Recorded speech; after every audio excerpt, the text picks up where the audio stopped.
Hey everybody, we're live, and the city council meeting is just getting started. It's supposed to start at 3, or for East Coast 6:18 or 6, but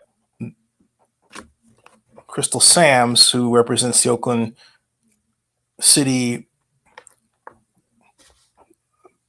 Council and the Oakland City Clerk's Office, made the announcement that they're basically just getting started. So welcome. I'm going to try to get a bigger screen here if I can. KTOP has its feed in such a way that you can't individually break it out. Well, actually, you can that way. But I'm trying to find out if that breakout has its own recognition part. Let me see here. It's a little strange here. So you can do it that way. But then if I go to present, stop screen there, share screen, let me see what it allows. There's the feed. Nope. You have to actually click it, so that goes right back in there. And so that's the way that is. All right. So yeah. So we're just going to have to wait for this to get going. And let me refresh this page. Like that. It is a fire hazard to stand on the back wall. There is a hearing room of overflow seats if you cannot find a seat. In hearing room 2, I believe there are still a couple seats next to people. Get to know some people have a seat. Otherwise, you have to go down to the overflow room, which is downstairs in hearing room 2. If you wish to speak on an item for the agenda, please fill out your card before you go downstairs. You will have time to come back and address the council, but please find a seat or go to the hearing room, please. Now, I don't know if I go through the agenda first of all, because there is one thing for the item to be on the agenda, but also this is June 12th. This is toward the end of the city council season. And what that means is a very long agenda, meaning they may not get to this matter for a while, unless, of course, Councilmember Kaplan manages to move it forward. I wonder. Let's see what happens there.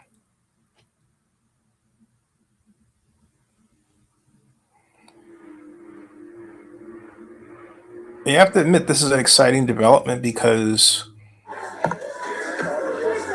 Ray Bobbitt got to the point. Good afternoon and welcome to the special meeting of the Oakland City Council. We are starting very, very soon. As the clerk said, we do have an overflow room downstairs. We cannot allow any standing in the chambers against the walls so that we can keep our fire routes clear. So please go ahead and find a seat, whether it's here or downstairs in our hearing room. And there you go.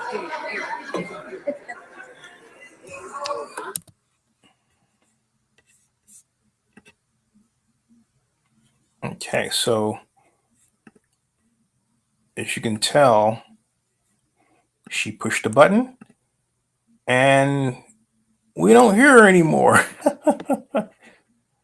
You know, they're gone, so to speak. They're not gone, it's just they're not quite ready to start. So what this is about, for those of you who are wondering, is the Oakland City Council meeting to approve the sale of the city's half of the Oakland Alameda County Coliseum complex to the African American Sports Entertainment Group Land, or AASEG-Land. And that designation is very important in this entire saga, but I won't delve into that just yet.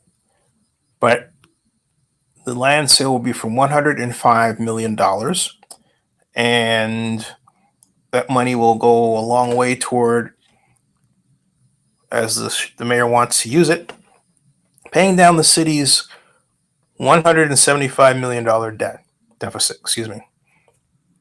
Now, this is controversial for some because they believe that the land should have went for a higher price and not been written down.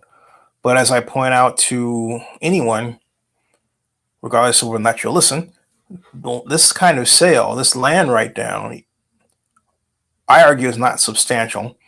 B, because first of all, it's very common to lower the price of land when you have property that arguably has been in a declining value state. And that certainly describes the Oakland Alameda County Coliseum. And so this deal was done. Ray Bobbitt working with Luke Kaplan out of Chicago. And now they are at the point where AASEG, led by Ray Bobbitt, will be the largest African-American managed landowner in Oakland. And I would say one of the largest in the Bay Area. I say one of because I don't know what other Black person or group out there, Black owned group out there, owns 50 acres of land in the middle of a key urban area like the San Francisco Bay Area. Good afternoon. The special meeting of the Oakland City Council shall come to order. And again, there is an overflow room open downstairs. If you can't find a seat, please go to the overflow room. We do need to keep our aisles clear for fire safety. Good afternoon and welcome to the special concurrent meeting of the Oakland Redevelopment Success Agency and City Council.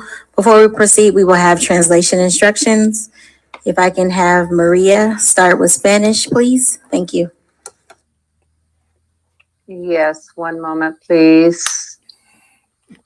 Muy buenas tardes y bienvenidos a esta reunión. Y en este momento daremos las instrucciones para cómo acceder a esta reunión. En la barra de su pantalla, en la parte inferior, verán un icono del mundito. Una vez que se activen los canales de español, por favor opriman o seleccionen español o Spanish. Para escuchar solamente en español, pueden silenciar donde dice MUT el audio original. Si están usando un teléfono inteligente, verán 3 puntitos en su pantalla. Entonces, la misma cosa, seleccionen el icono o el mundito y seleccionen interpretación y seleccionen español. Muchas gracias. Thank you. And now if we can have the Cantonese instructions. Thank you. 大家好，係好榮幸能夠係喺呢個奧倫市議會嘅會議裏邊咧，係幫大家咧同同事一齊咧幫大家做翻譯。咁咧就係待會咧就會啟動呢個翻譯嘅功能嘅時候咧，大家就會喺呢個熒幕底部係 Zoom 嘅呢個選項單裏邊咧係睇到一個地球圖標，咁點擊之後咧，大家咧就係可以再選取咧呢個係語言翻譯。然後喺裏邊係選取呢個係廣東話 Cantonese， 咁再撳咧係完成登 DONE 啦，咁就可以聽到我同同事係翻譯啦。咁咧就如果你係用緊呢個平板電腦嘅話咧，係或者智能手機嘅係 Zoom 應用嘅話咧，可能你見到嘅係3個逗點或者有個字樣嘅 more 係 MORE 更多嘅。咁咧大家亦都可以啦係同樣道理點擊呢個係3個逗點咧，然後咧揀取呢個係粵翻譯，然後咧就揀呢個係呢個廣東話Cantonese， 咁咧再點係登，咁就完成。咁如果大家淨係想聽呢個係呢個翻譯員嘅，而唔聽呢個英文嘅原音嘅話咧，呢個喺選項嗰度仲有一個小按鈕咧，係大家可以點點啦。就如果點咗之後咧，就只係會聽到翻譯員嘅説話嘅。大概係咁。如果係你係打電話上嚟嘅話咧，就係要發言嘅話，要係事先要填呢個係發言者嘅卡嘅。大家要留意。Thank you. Thank you for that. We will now proceed with the roll call. Councilmember Fife. Present. Councilmember Gallo. Present. Councilmember Jenkins. Present. Councilmember Call. Here. Councilmember Kaplan. Here. Councilmember Ramachandran. Present. Councilmember Reed. Here. And Council President Bass. Present. Showing 8 members present. Before we proceed, I will give speaker card instructions. If you'd like to speak on an agenda item, please fill out the speaker's card. Showing 8 members present. Before we proceed, City Clerk representative before 4:55 p.m. The cutoff time is an hour and a half after the call of this meeting. Unfortunately, at this time, the deadline for online speakers has passed as they are due 24 hours before the start of this meeting. You also must submit your speaker's card before the item is called or by 4:55, whichever occurs first. Thank you, Madam Clerk. And again, welcome to the special meeting of the Oakland City Council on unceded Ohlone territory.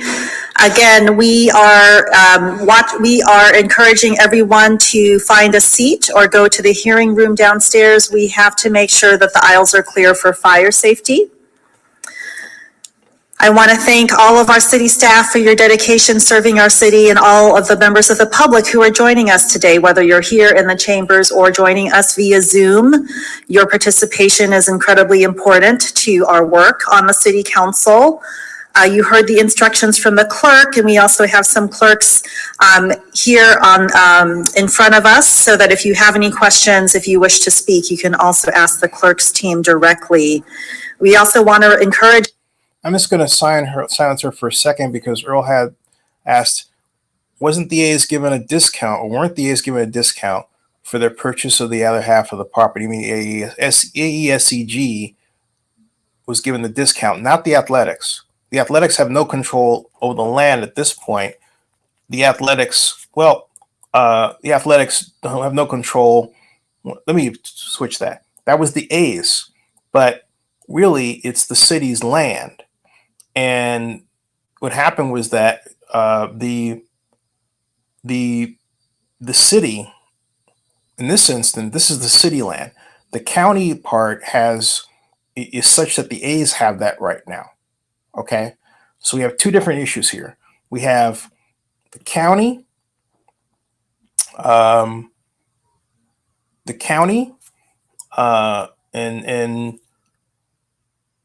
the idea with the county's land sale. Actually, really, this is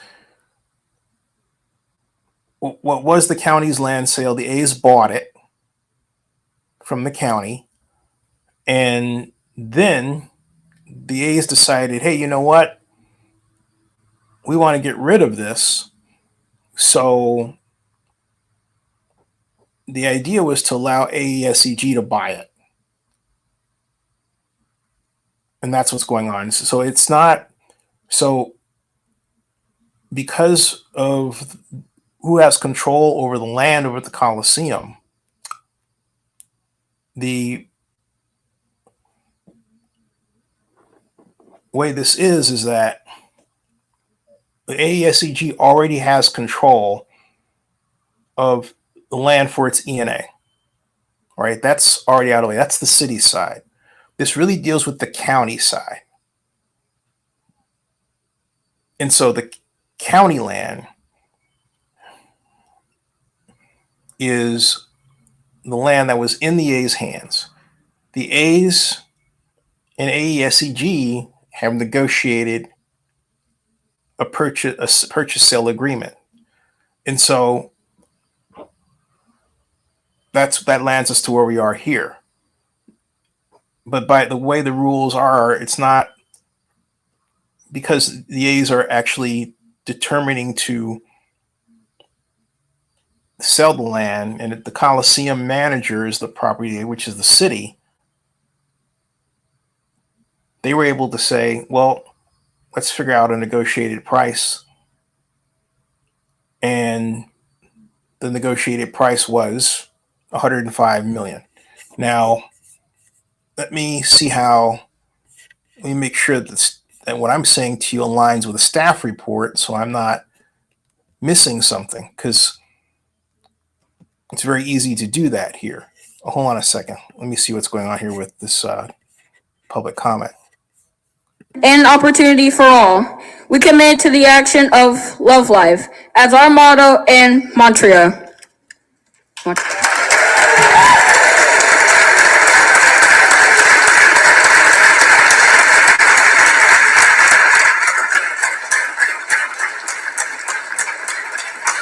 missed that. Oh, I got it. Yeah. Thank you so much, Evan Smith. I think we all want to be like you when we grow up. So let's hold that Love Life acknowledgement in our hearts and our heads today as we have this meeting. And let's remember that what we're doing today is for our children like Evan. Before we go to our resolution, I do want to share that we're counting speaker cards. We do have over 80 speaker cards for the Coliseum item. And so really excited that so many people want to speak on this item. But in order to manage our agenda and to make sure we can get through the 4 very important items, including our budget and the ballot measures, I will be reducing the time for the Coliseum item from 2 minutes to 90 seconds, 1.5 minutes. So I just want to share that so that folks can plan accordingly. And of course, as always, you can come up and consolidate your comments. So if you want to come up and sort of line up as a group and have 1 or 2 speakers speak on behalf of your group, that is fine as well. Okay, let's call in our ceremonial. And just one more time, it is a fire hazard to be on the back wall. This does include city staff, so you do need to find a seat. Thank you. Going to item 3.1, a resolution in celebration of 125 years of the Laurel District, honoring contributions of the Laurel District Association and declaring June 12th Laurel Recognition Day.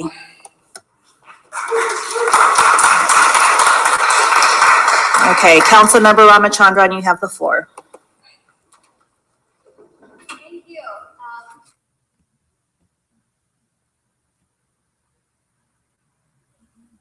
Testing, there we go. If you are a Laurel or Diamond business owner, please join us right up here at the front of the stage.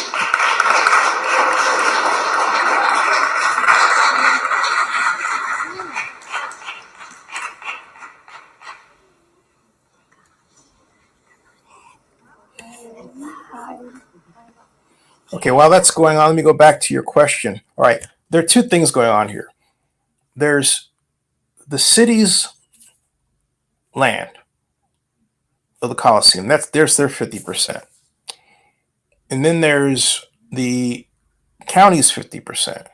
This is about the city's 50%, of which the African American Sports Entertainment Group already has an exclusive negotiating agreement to get to a development agreement where they can build on that land a sports entertainment district complex.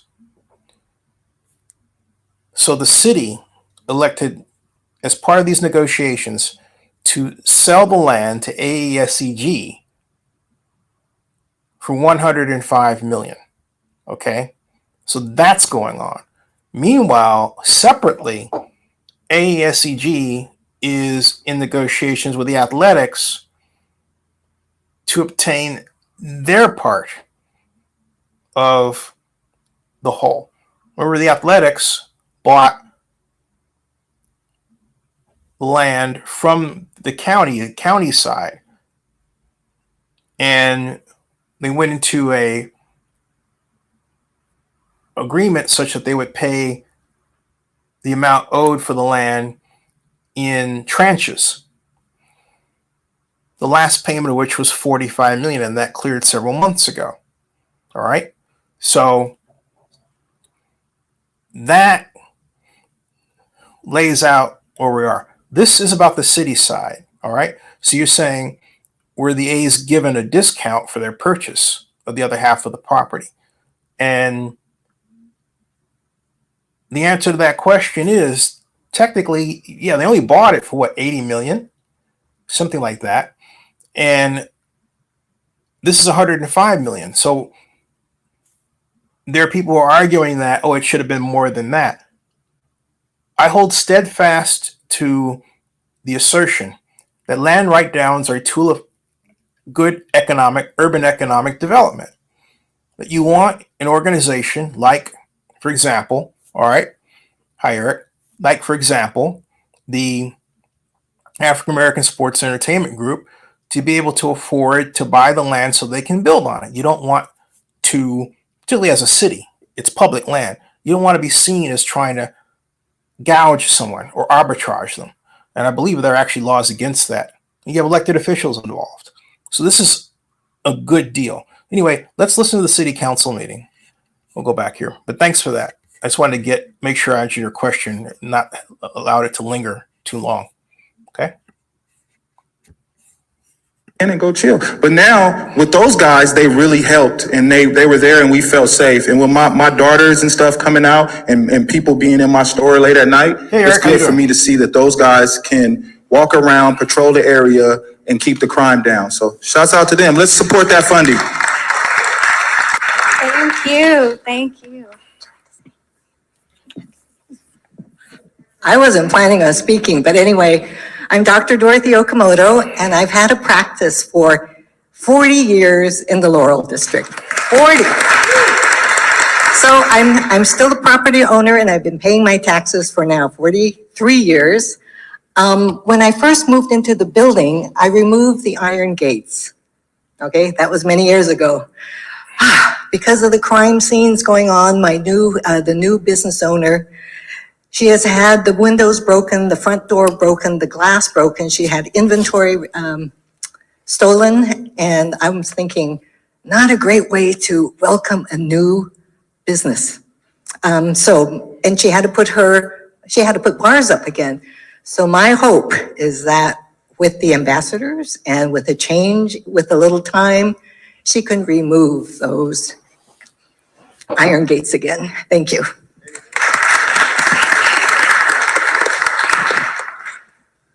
Hello, my name's Rohan. We're on the MacArthur Wingstop. We opened in 2020, and for a few years we've been robbed, broken in, all that stuff. With the ambassadors, it kind of helped with my staff. They felt more comfortable, felt more safe at night. So hopefully we can get that pushed back in. Safety of my staff is most important. And yeah. Pretty much it. Thank you.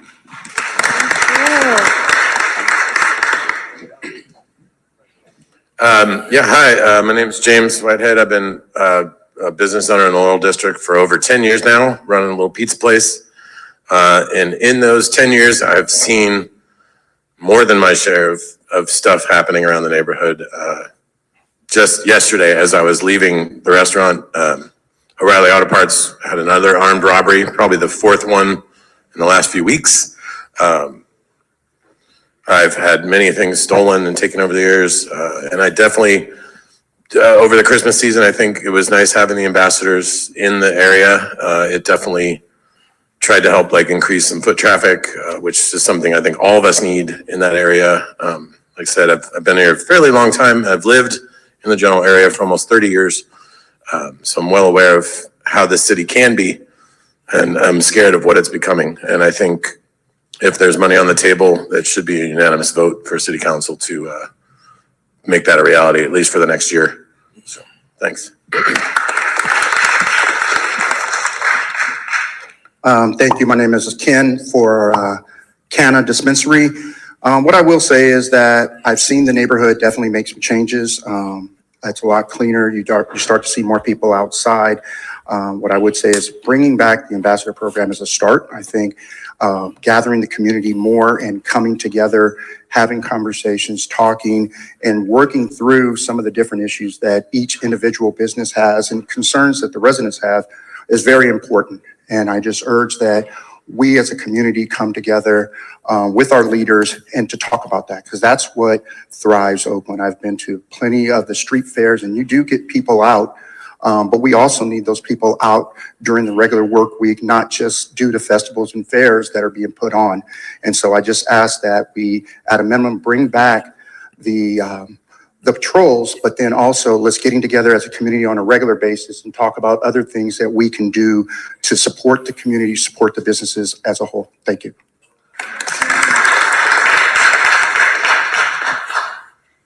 Hi, I'm Tuesday. I own Vetiver Wellness Spa and Art Gallery in the Laurel. We've been there for about 6 years. We are a safe space. We are artists. We are community. The Laurel is a real community. After COVID, I noticed that the crime was crazy, and I'm pretty street smart. Nothing really scares me. But lately, I've been driving with my windows up and my doors locked. We've been broken into. We had the support of the ambassadors.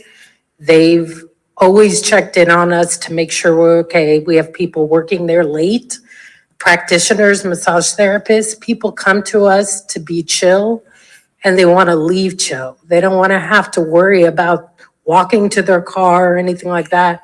I just feel safe when we have the ambassadors. I feel like we're being taken care of. When we were broken into, the whole street came and boarded it up. It was open for anyone to steal anything overnight. We had no idea, but they called us and they let us know what was happening. We raced down there. They had taken care of us. That's community. We need support.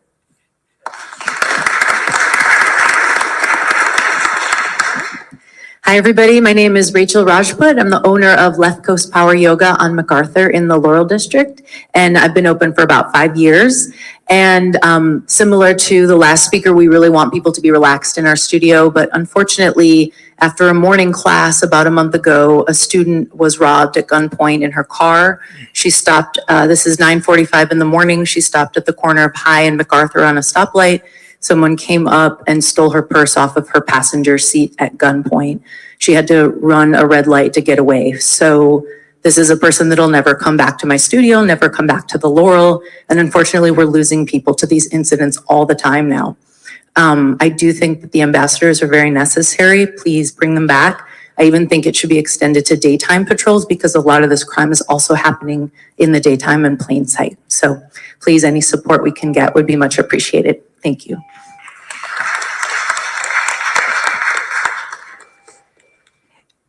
Thank you for inviting me. And my name is Dominica. I own Bombera Restaurant in Oakland, and I'm very, very proud to be working in Oakland every single day since 2010. And so living in Oakland, shopping in Oakland, working in Oakland, and I definitely see a big, big change in the past year and a half. And it's really unfortunate. The diamond is very special and special to me because I've seen it change since 2005 and all the improvements and the continuity that we provide for many different neighborhoods. People come to the diamond, and so this is, we need the continuity of seeing the same ambassadors. We need the funding for the ambassadors. And please, I'm like begging for your support. Really, really need this. We need to see the same people on the street, the same neighbors, the same managers of the same shops. We don't want the Wells Fargo's to close. We don't want to see the CVS close. I remember in 2005 when a lot of those places were closed. Thank you. Hello, everyone. My name is Eddie Esquives. I'm one of the directors of Manos Home Care, and we've been in the Laurel District since 1989. We provide services for people with developmental disabilities, and over the last 2 years, we've had an increase in crime. Almost every employee in the office has had their car broken into, and 2 of our employees had their car stolen in broad daylight. We find homeless people sleeping in front of our houses, in front of our office, and this prevents people from coming in and out of our office. We're also Oakland's 11th largest employer, so we do get a lot of foot traffic on a daily basis. We really need this ambassador program. When they were active, we did see a reduction in 30% of the crime there. So we really need it. Hopefully he could bring it back.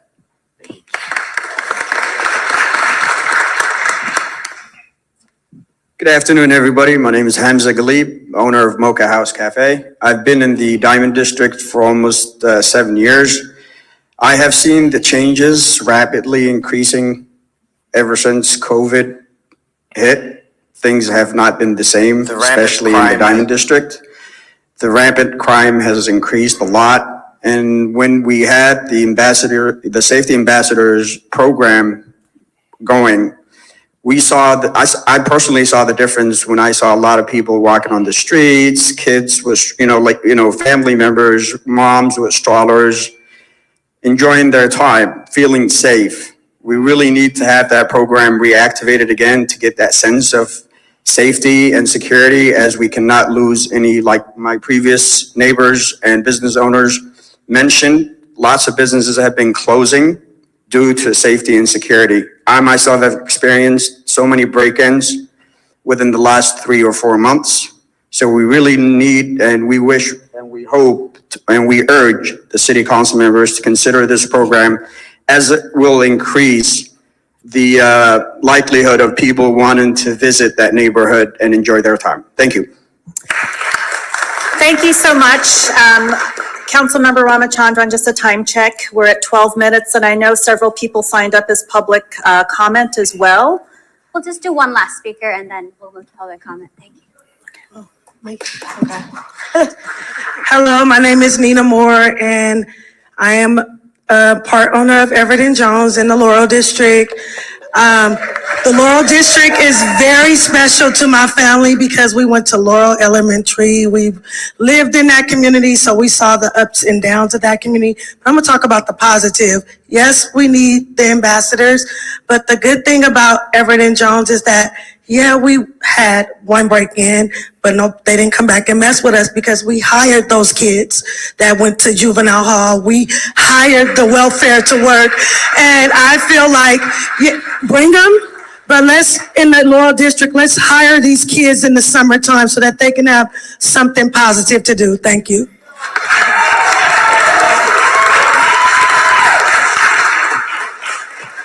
Well, thank you everyone so much for all of your words, the work that you've done over the years to really make the Laurel a thriving community. I can't wait to continue to celebrate not just 125 years, but as long as I live, more positivity and activity and action in a Laurel that's safe for everyone. Thank you so much.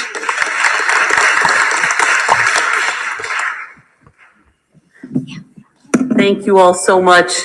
And sorry. Should I do the public speakers?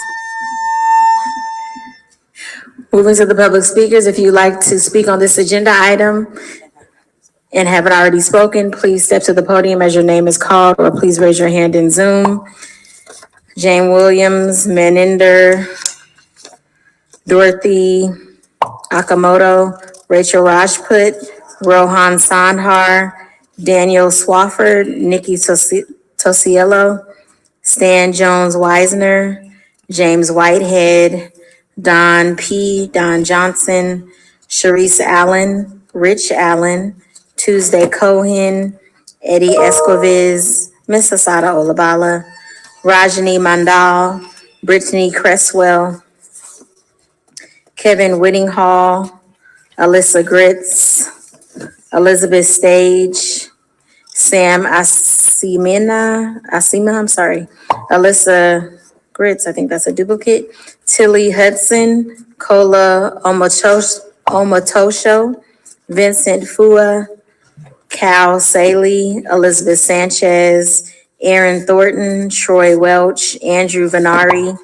Farouk Alawadi, Martha Gustafson, Ufe Gustafson, Dominica Rice Cisnero, Jose Ortiz, Tania Garcia, Charles Ferrier, Randolph Bell, Fernando Santos, Hamza Gali, Randolph Bell used to work for the city. Grace Sanchez, and Claude Allen. If you'd like to speak and you have not spoken already, please step to the podium or raise your hand in Zoom so I can easily identify you.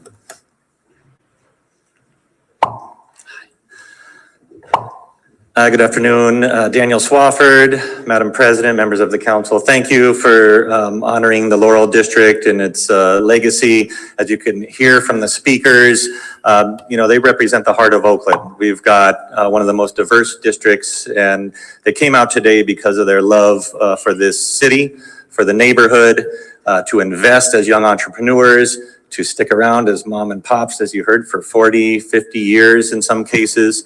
And they really need the city to step up and invest in the public safety. I know it's a challenge in terms of prioritization. We have to look at shifting the priorities in ways to preserve the culture and community that we find in these small business districts around the city. And this is one example, the MacArthur corridor, Diamond to Laurel, that really needs some of that support.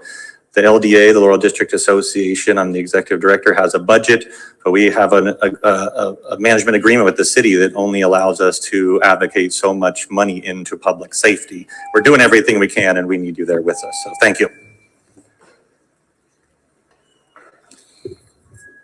Good afternoon, Elizabeth Stage, D4 resident. Until Janani was our council person, I'd never been to the Laurel or Diamond. I'd have trouble finding them again. But you know what? I know they're there, and I know that this isn't just people tooting their own horns. They are extraordinarily welcoming to people who are not from the community. I want them safe and healthy, and I want to go back to those restaurants that I have since visited. And I don't want to go to Orinda or Walnut Creek to shop because I'm not feeling safe in Oakland. I want to shop and dine locally. And so even though I'm as far away from a community ambassador as you could find in the city of Oakland, literally, the northmost corner of the city, I hope that you will support council members Robin Chandran, Reed, and Gaio on this initiative. Thank you for your support.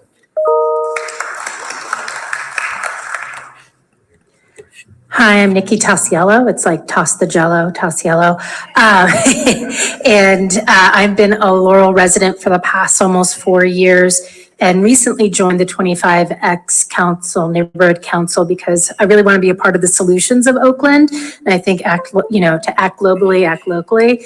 And I am really in favor of us having these ambassadors. I'll tell you, I do try to shop and dine in our Laurel District, in the Diamond District, Farmer Joe's.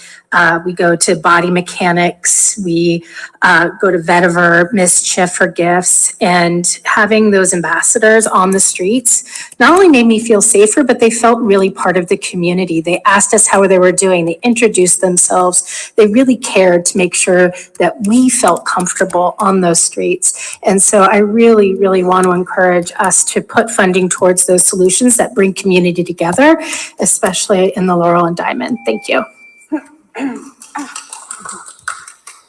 Let me start off saying something positive. I spent a lot of time in the district at Ace Hardware, the clothing store next to that Domino's Goodwill, and some of that good food, that fried chicken place. But anyway, I don't feel comfortable with people feeling like ambassadors are going to be a strong solution.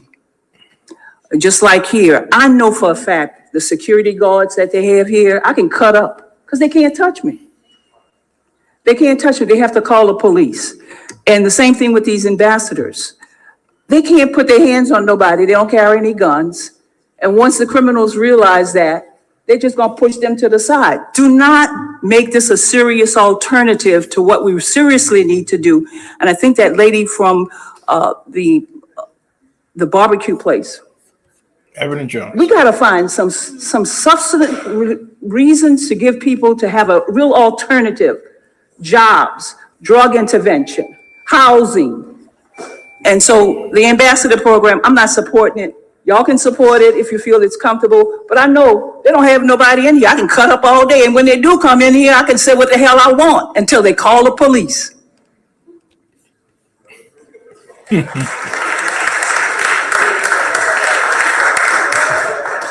Good afternoon, Council. I'll use less than my minute since I know you're running short. I'm Stan Weiss, and I live in District 4, and I've been at shopping and I want to support the people who run those businesses. I've been shopping in that neighborhood, born and raised in East Oakland since 1946 with my mother anyway.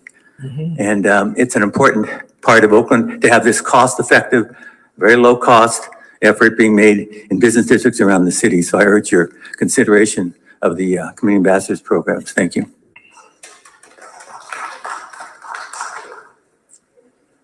Hello, everyone again. Hamza Galib, owner of Mocha House. I moved into the Diamond District, where I opened my first business there about 2017. It was a different type of neighborhood. Been living in Oakland for almost 20 years. I've never seen the city of Oakland in general, and specifically the Diamond District, so deteriorated and so scary. 5 o'clock, you want to go home, wrap your things up, and then just watch over your shoulders. We really need the Ambassador Safety Program to be reactivated again. We want to see people coming over to the Diamond District, to the Laurel, Allendale, every other neighborhoods, but we specifically talk about this because it's mostly senior citizens that live there, and it's sad and it hurts me and bothers me when I see every time I wake up in the morning, whether it's every other day or every other week or every other month, that there's been a couple of businesses broken into or someone has been dragged by the ATM just for grabbing their cash money. We really need to support that program. Thank you. Thank you. Moving to the Zoom speakers. Rajni Mandal, you are first. Please unmute yourself and begin your comments.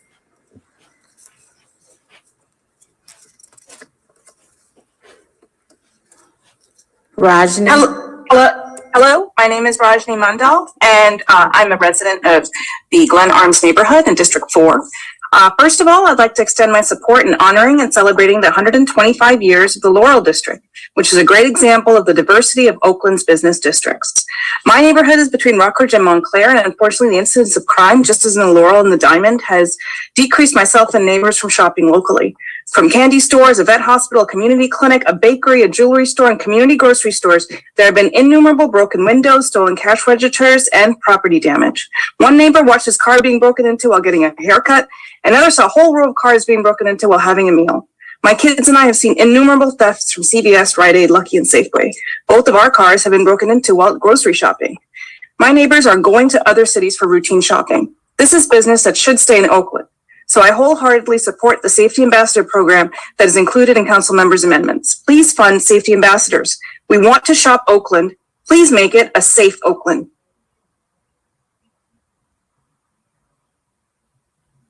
Elisa, you are next. Please unmute yourself and begin your comments.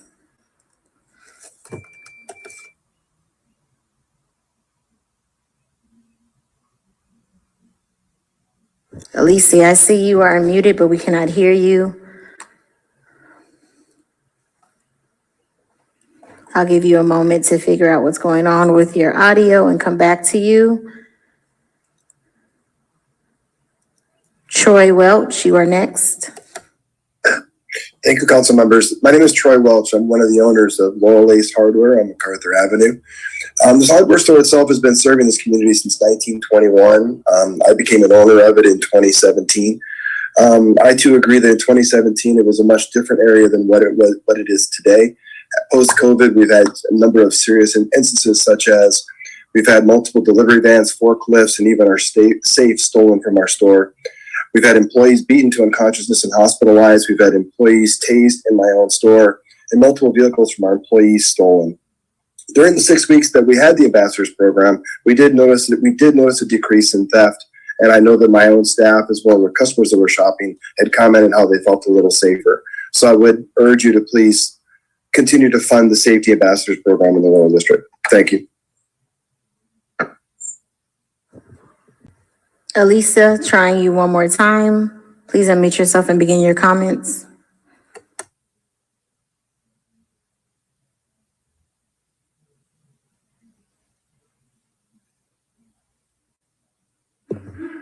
Okay, going to Brittany Cresswell. Brittany, please unmute yourself and begin your comments. Hi, my name is Brittany Cresswell. I've been a resident in the Laurel area for about 30 years. I wanted to comment and support the City Council members' budget amendment for the East Oakland Safety Ambassadors. Laurel needs funding for community safety ambassadors because of crime, The area has been experiencing auto theft, robberies, residential break-ins, reckless driving, sideshows on 38th Avenue, drug activity, shootings, just to name a few. In December 2023, the safety ambassadors that Laurel had for 6 weeks really improved how the area felt safe to numerous community members. So please fund the safety ambassadors in Laurel. Thank you. Thank you for your comments. Lou Tillian, you are next. Please unmute yourself and begin your comments.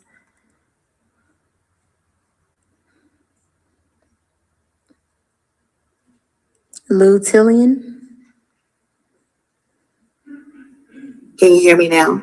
Yes, go ahead. Hi, yes. My name is Lutillian Hudson. I've been a business owner for the Laurel District for 32 years.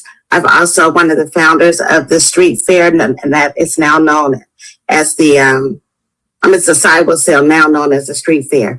I've watched the ambassadors that we had. They were around, coming around, talking to our customers, walking them around, making them feel safe. We've had so many robberies, car thefts in the area, and it really made a difference having them around, and we felt a lot safer. So I would like and hope that you guys would consider keeping our safety ambassadors in the budget so that we can have them and not be one of the many districts that keep losing businesses. Thank you.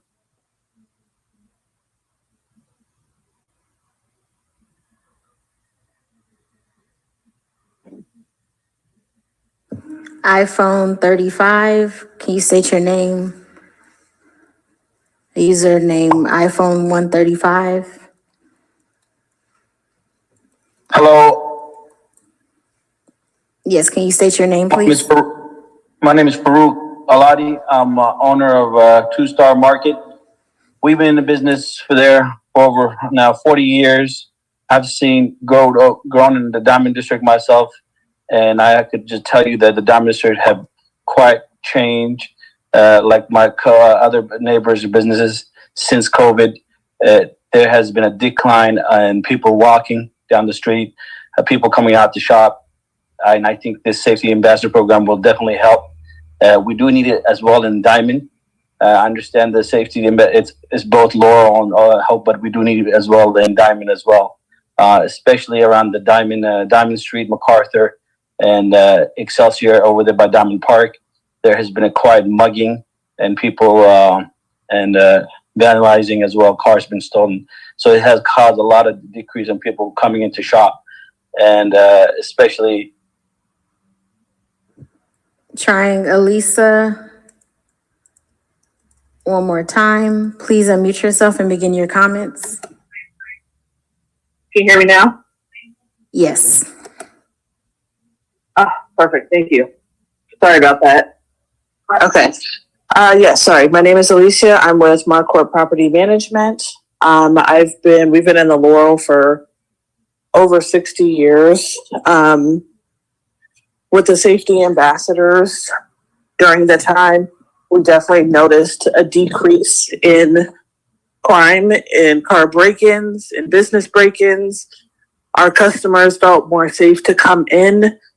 We do property management, and even now after the ambassadors, they come in because they're afraid of their car getting broke into, and they practically throw the money over the counter and run. So with the safety ambassadors, it allowed us to be able to have that interaction. And I definitely think that that is something that we should bring back. It's not a permanent solution, but it's the best solution that we have at the moment. Thank you for your comments. Ivan, did you submit a card? I don't see a card for you under Ivan. Did you submit a card under a different name? No, I did not. One moment. Are you allowing? I'm sorry. I don't have a card for him. Are you allowed? Okay. Sorry, Ivan, you will not be allowed to speak at this time. That was our final speaker. Thank you. Okay, thank you, everyone, and congratulations to everyone who makes the Laurel District such a special place. Councilmember Kaplan and then Ramachandran. Oh, I'm sorry. I just wanted to second Councilmember Ramachandran's motion. As, of course, as at large, I also represent this area, and I really want to appreciate all of the incredible local businesses who spoke. And for the speaker who was asking, what was the name of that barbecue? That's Everett and Jones Barbecue, an Oakland institution. Thank you. Okay. I'll move the item. Thank you. Okay, we have a motion and a second. Let's call the roll. That was a motion by Councilmember Ramachandran, seconded by Councilmember Kaplan, Councilmember Fife, Councilmember Gayo. Aye. Councilmember Jenkins. Aye. Councilmember Cobb. Aye. Councilmember Kaplan. Aye. Councilmember Ramachandran. Aye. Councilmember Reed. Aye. Council President Boss. Aye. Motion is approved with a vote of 7 ayes, 1 excused or out their seat. Kaplan. I'm sorry, Fife. Councilmember Cobb? Okay. All right. At this point, if there's any further modifications to the agenda, I will entertain those. And as I said, our next item will be the Coliseum item. Okay. Let's call that in.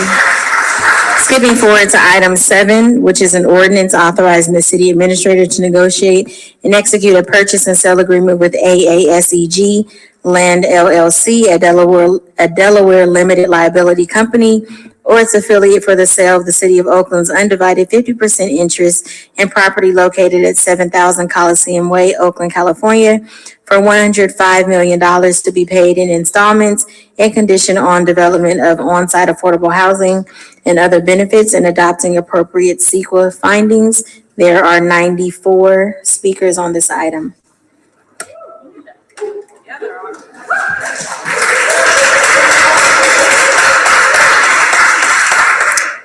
Okay, so this item is being brought forward by Councilmember Kaplan. Councilmember Kaplan, do you wish to speak first or have staff go first? Thank you very much. I will give an introduction and then I will turn it over to staff who will have a presentation. Thank you. Good afternoon. Good afternoon. It is such an honor to have the opportunity to present to you today this item, which is the fruit and harvest of decades of work by many people. And so I want to start by acknowledging that while I am the author of this step that is before us today, first, a lot of people worked on this step. And second of all, a lot of people worked on many steps over 2 decades to get us to this point, to be able to talk about advancing one of the largest and most important and most equitable economic development opportunities in the history of Oakland.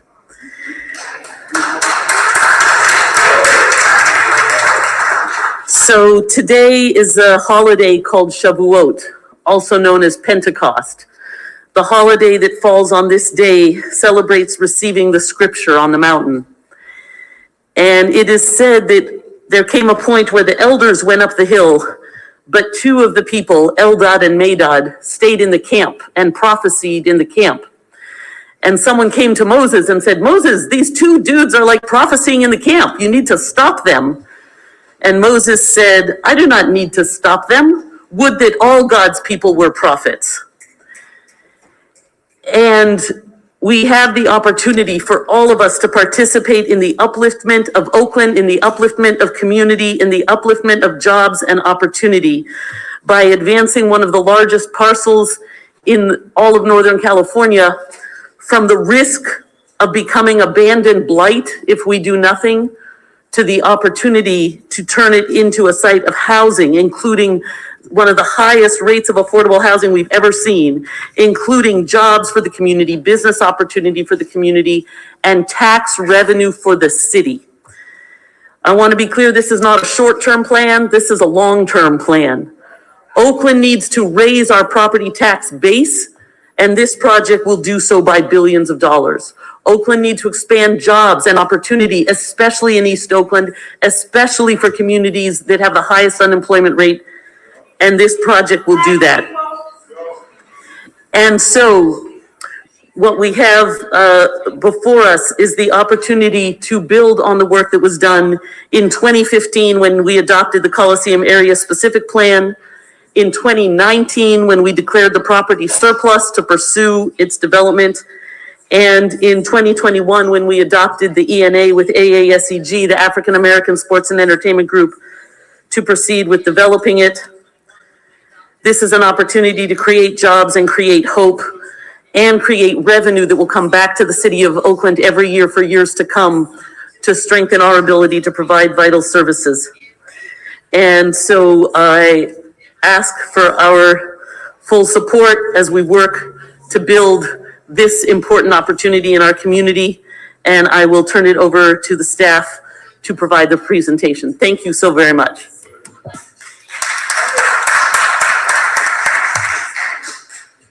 Good afternoon, through the chair to the public. My name is Brendan Moriarty, the real estate manager for the city of Oakland. We have a PowerPoint here I'll go through, and my colleague's going to pass those out. I think there might be a pile placed up here. Okay, and before I get started, just wanted to note that there is a typographical error in section 5 of the ordinance. The city attorney's office asked that I go ahead and read in an edit to that section 5, which is to add the words "is authorized" after the words "the city administrator." So that's full section. Excuse me, Brendan. I want everyone's full attention on your presentation. And secondly, we have fire rules we need to abide by for the safety of everyone in this building. And can the administration and security just help us make sure everyone has a seat? Yes, I know.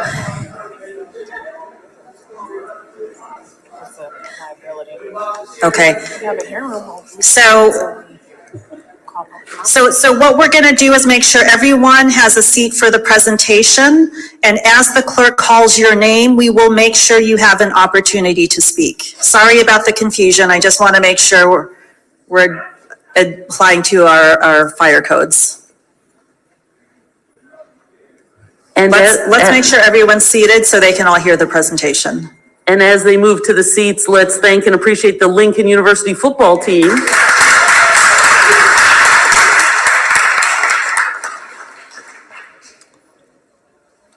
Thank you, Madam President.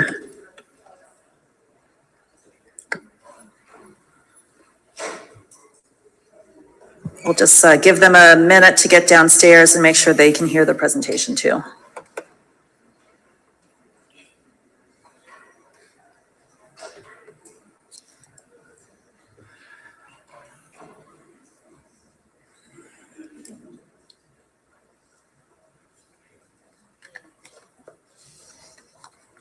Good. Okay. So I'll start over. My name is Brendan Moriarty. I'm the real estate manager for the city of Oakland within the Economic and Workforce Development Department. I'm going to offer some information from a staff perspective today, starting with background information just to set some context and then discussing what we believe are some key considerations. I was starting to just point out a typographical error, section 5 of the ordinance. The words "is authorized" should follow "the city administrator." So in full, that section would read, "The city administrator is authorized to accept and deposit all payments pursuant to the purchase and sale agreement into the general purpose fund 1010. And the city attorney asked that I go ahead and read that in. Okay, so Mike, I can turn to the presentation now. Thanks. Just quickly clarifying what we're talking about here is 112 acres that include the stadium, arena, and the main parking areas. We're not talking about any of the other city-owned parcels in the immediate area. So for a little bit of background here, the city and the county each own a 50% undivided interest of the property. The city does not have complete ownership or control. So it's not that the county owns the left half, we own the right half. We each own half of every square inch. That limits our ability to control the affairs there. We've had a joint powers agency that have managed the affairs of the city and county there at the property pursuant to a ground lease and management agreement for many years, and council members Kaplan and Jenkins are on the governing board of that JPA. A number of years ago, the city and county agreed to issue lease revenue bonds to renovate the Coliseum and the arena. There's about $12 million in debt owed for each of those facilities. That is the responsibility of the city. So about $24 million in total outstanding. That Coliseum debt will be paid off and is scheduled to be paid off by June of 25 and the arena debt by June of 26. The property underwent a specific plan, the Coliseum area specific plan process that the council adopted in 2015 after some years of community engagement and public process that set forth a vision and a framework for the redevelopment of that area into a sports, entertainment, and a business district with up to 4,000 housing units. The county in late 2019, entered into a disposition agreement for their share with the A's for $85 million purchase price that was to be paid in installments. Those installments are still being paid off. The A's do not have title yet. In 2019, the city issued a notice of availability pursuant to the Surplus Land Act. So we basically invited proposals to purchase the city's 50% share. We did not receive viable proposals. In December of 2021, the State Department of Housing and Community Development certified that the city had satisfied its procedural obligations under the Surplus Land Act. We secured, do I need to move forward? Let me see here. Yes, and then subsequently we received some unsolicited proposals from several parties, one of which was the African American Sport and Entertainment Group, AASEG. And then in late 2021, City Council approved that we enter into an exclusive negotiation agreement with AASEG. This would be for a traditional approach to disposing of city surplus development sites. It's a lengthy process where we ultimately enter into something called a development and disposition agreement, or a lease development and disposition agreement. I'll just refer to that as DDA. And under that process, the project is designed, the community benefits are negotiated, and only when all that work is done and the sequence has been done on that project is the property sold or leased out to the developer. That would be many years from now. That's the path we've been on.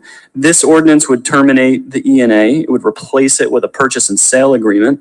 And so the proposed ordinance would accelerate the transaction with this particular party. It would put the project development and community benefits for the finalizing those details after the transaction. In May 23rd of this year, we received a letter of interest from AASEG and Loop Capital, which is a member of AASEG and a source of financing for their project. And then on May 27th, we received a term sheet from those parties with a specific purchase price. Okay, so now we can move on to price and terms. So the ordinance would authorize a sale of the property by purchase and sale agreement, so more immediate sale, to AASEG-Land LLC, that's the membership group that includes Loop Capital, at a purchase price of $105 million, with the condition that at least $60 million of that purchase price be paid in fiscal year 24-25, so July 1 of this year through June 30th of 2025.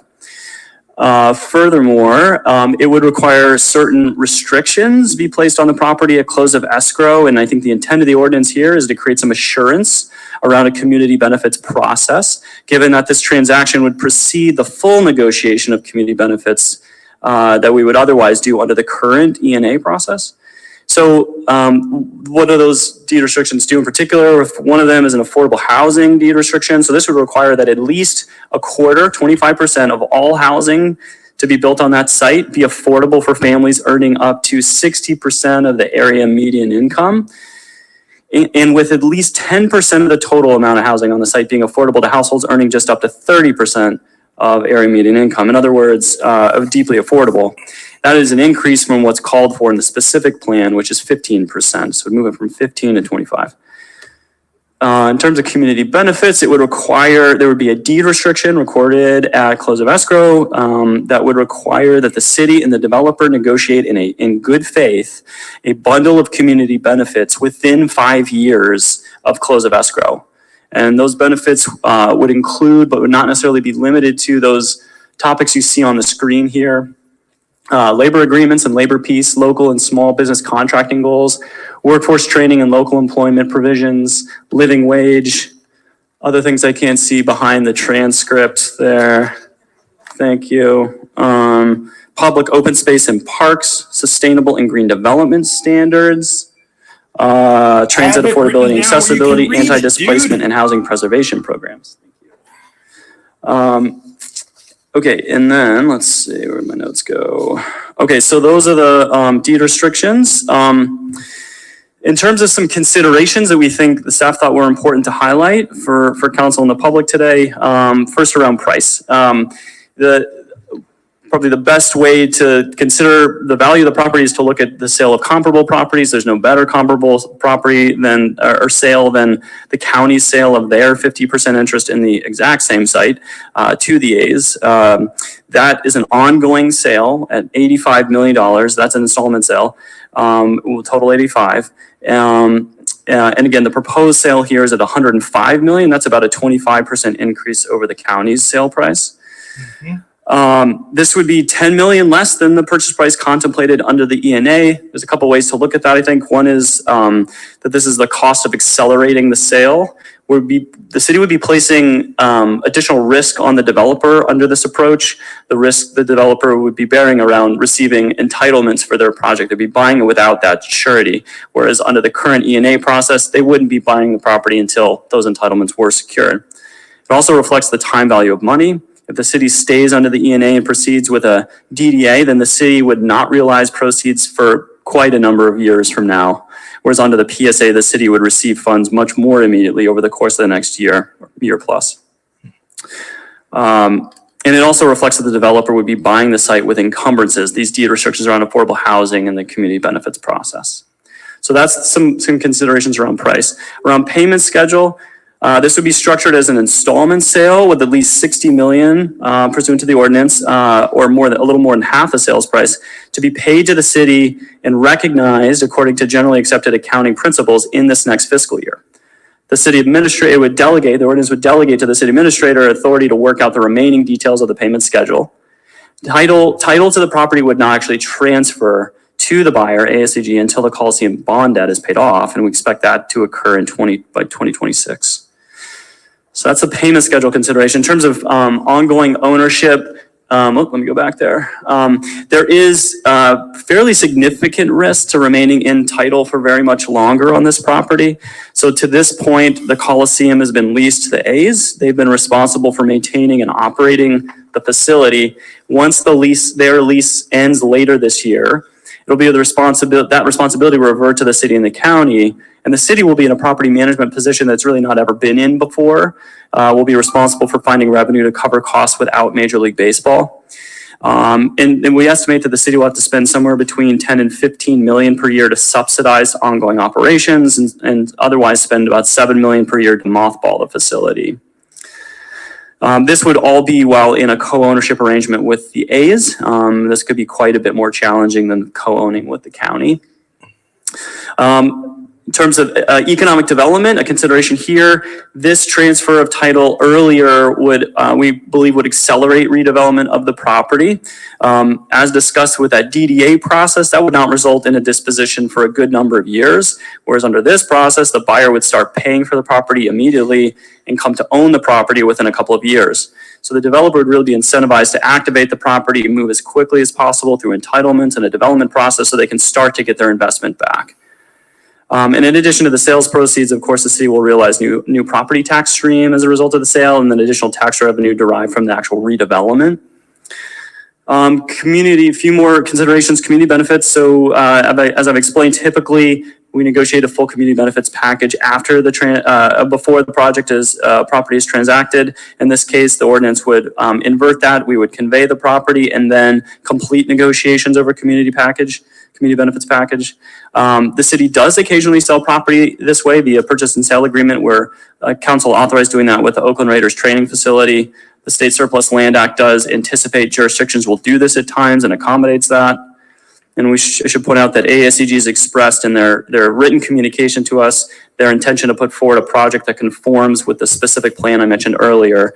It would significantly increase the costs to them and delay their project if they sought to deviate much from that specific plan, that specific plan basically creates a streamlined process from an entitlement standpoint, from a regulatory standpoint. So there's also several mechanisms by which this ordinance helps to ensure the community benefits. I've already mentioned the two, the affordable housing deed restriction, the negotiation deed restriction. But in addition, we also have a tool available to us through the development agreement process. So this is more of an incentive rather than a penalty or anything like that. It's a creature of state law. It's a mechanism by which developers of large long-term projects can lock in entitlements and fees for really large projects. It can run for as long as 25 years. This creates stability and certainty for developers. And in exchange, cities have the opportunity in that process then to negotiate very particular community benefits. That's what the city did at Brooklyn Basin. We cannot require that ASEG pursue a development agreement, so the ordinance does not do that, although it stands to reason that they would, given the scale and the time involved in developing the site. In terms of financial assurance, Loop Capital is a member of AASEG. They co-signed the letter of interest we received in late May. They recommitted in that letter to addressing the capital needs of the project. They've been on board with AASEG since the beginning, since we entered the ENA. This is an investment bank founded in 1997. They provided $1.3 trillion in financing for corporate, government, and institutional clients across the country. It's also a firm Oakland knows well. They manage some of the city's own debt issuances. So staff believe that Loop Capital has experience and capacity to meet the financial requirements of the acquisition. We've done initial vetting of Loop Capital and their financial capacity and commitment as part of the ENA process back in 2021. The acquisition would end up being a pretty small financing need for a firm of this size. One final consideration, lease versus sale. The city has a general policy of leasing its properties rather than selling them outright. This is a little bit of an unusual situation. It's not public land in the same ways we're typically dealing with our other sites, because it's a co-ownership arrangement and because our co-owner is selling to a private party. Once their sale closes in 2026, this will be just as much private land as public. And so our options are much more constrained, and it'll be complicating to try to lease our share rather than sell. A lease would also result in a revenue stream that we spread out over time, probably wouldn't begin until an actual vertical development begins, so quite a ways out. So with that, through the chair, I'll hand it back to Councilmember Kaplan, who introduced the ordinance, and staff is available to help answer questions. Well, thank you so very much for that presentation. And I really want to thank all the incredible community participation and leader participation over 2 decades to move this project forward, including I want to thank my former colleague, Larry Reed, who also pushed very hard for this property to be developed, and all of the staff who were here between 2010 and 2016, who did the area specific plan and all these community input sessions. So, you know, this is not an idea that just showed up. And as was shared, the City of Oakland did get confirmation from the state that the City of Oakland did follow the law. We followed the Surplus Lands Act, so that dispute with the county does not apply to the city's share. And we are requiring a level of affordable housing that even exceeds what the Surplus Lands Act would require.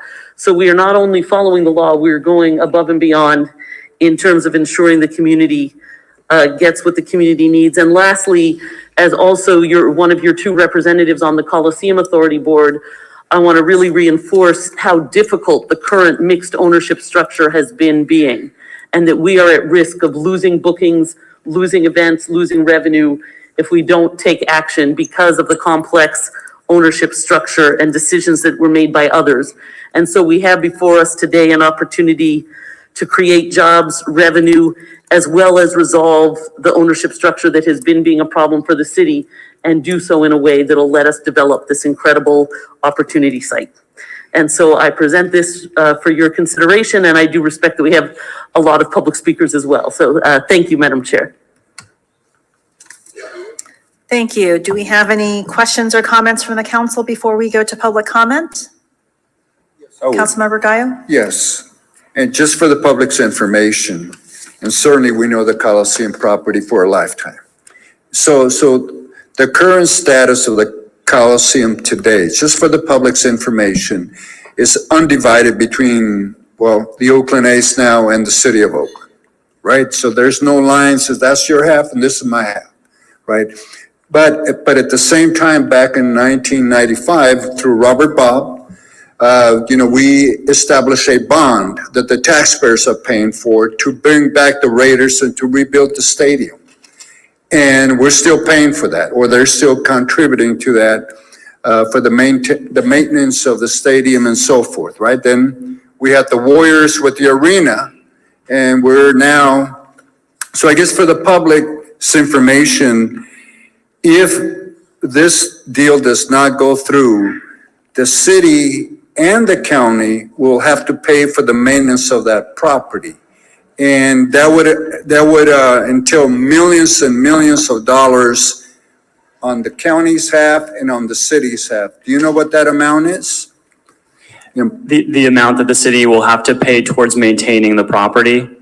Yeah, our estimates are somewhere between 10 and $15 million, maybe closer to $15 million per year to subsidize the operation. So we keep it operating as an event venue, whatever events we can get. Probably need to sink 15 million of city money into it. If we decide it's not worth doing, our backup plan would be to mothball the facility and to make sure it doesn't fall into disrepair, become blight, and all other sorts of issues show up there. That's about a $7 million investment every year. Right, and that money would come out of general purpose funds if we were to invest to maintain. I'm just trying to get the public information.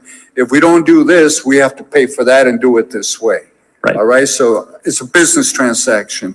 And so the second one I have, and I have a couple others, but I'll yield to the public. One is, has Loop Capital signed an agreement or anything in writing saying that I'm willing to offer you the 105 million, but I'll give you 60 today and down the line? Is anything in writing at this point? We have a letter of interest signed by Loop Capital and AASEG expressing their intent or their interest in purchasing the property, and Loop saying they have the means to do so and the intent to do so. The ordinance would delegate to the city administrator the ability to negotiate a particular payment schedule. So it would simply authorize the sale with the one condition that at least 60 million be recognized this fiscal year. Okay, so 60 million, once we have the agreement signed, 60 million would go to the city this coming year. Correct. 24, 25. 24, 25, correct. Yes. Right. The fiscal year starting July 1, 2024. But to balance the current budget that we have today, are we going to receive any allocation? I saw 42 million in one spot, but there would not be any funds to realize from the sale in the current fiscal year ending in just a few weeks' time. And that's, do we have that in writing? I don't know that we have that statement per se, but it's evident to be the case. I mean, to realize revenue this current fiscal year, you'd have to authorize the ordinance, have it passed. We'd have to reach agreement on all the remaining terms. We'd have to negotiate and execute the purchase and sale agreement. There's a lot of legal paperwork behind it. Okay. For all practical purposes, I don't see that happening. Okay, then just the last one for public's information on the property itself. So at the other end, we have the Oakland A's, right?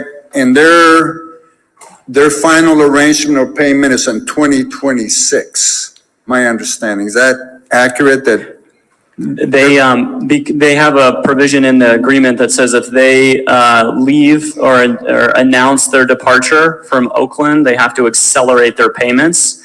And there was press to the effect, several months ago, to the effect that they acknowledged they have made that announcement.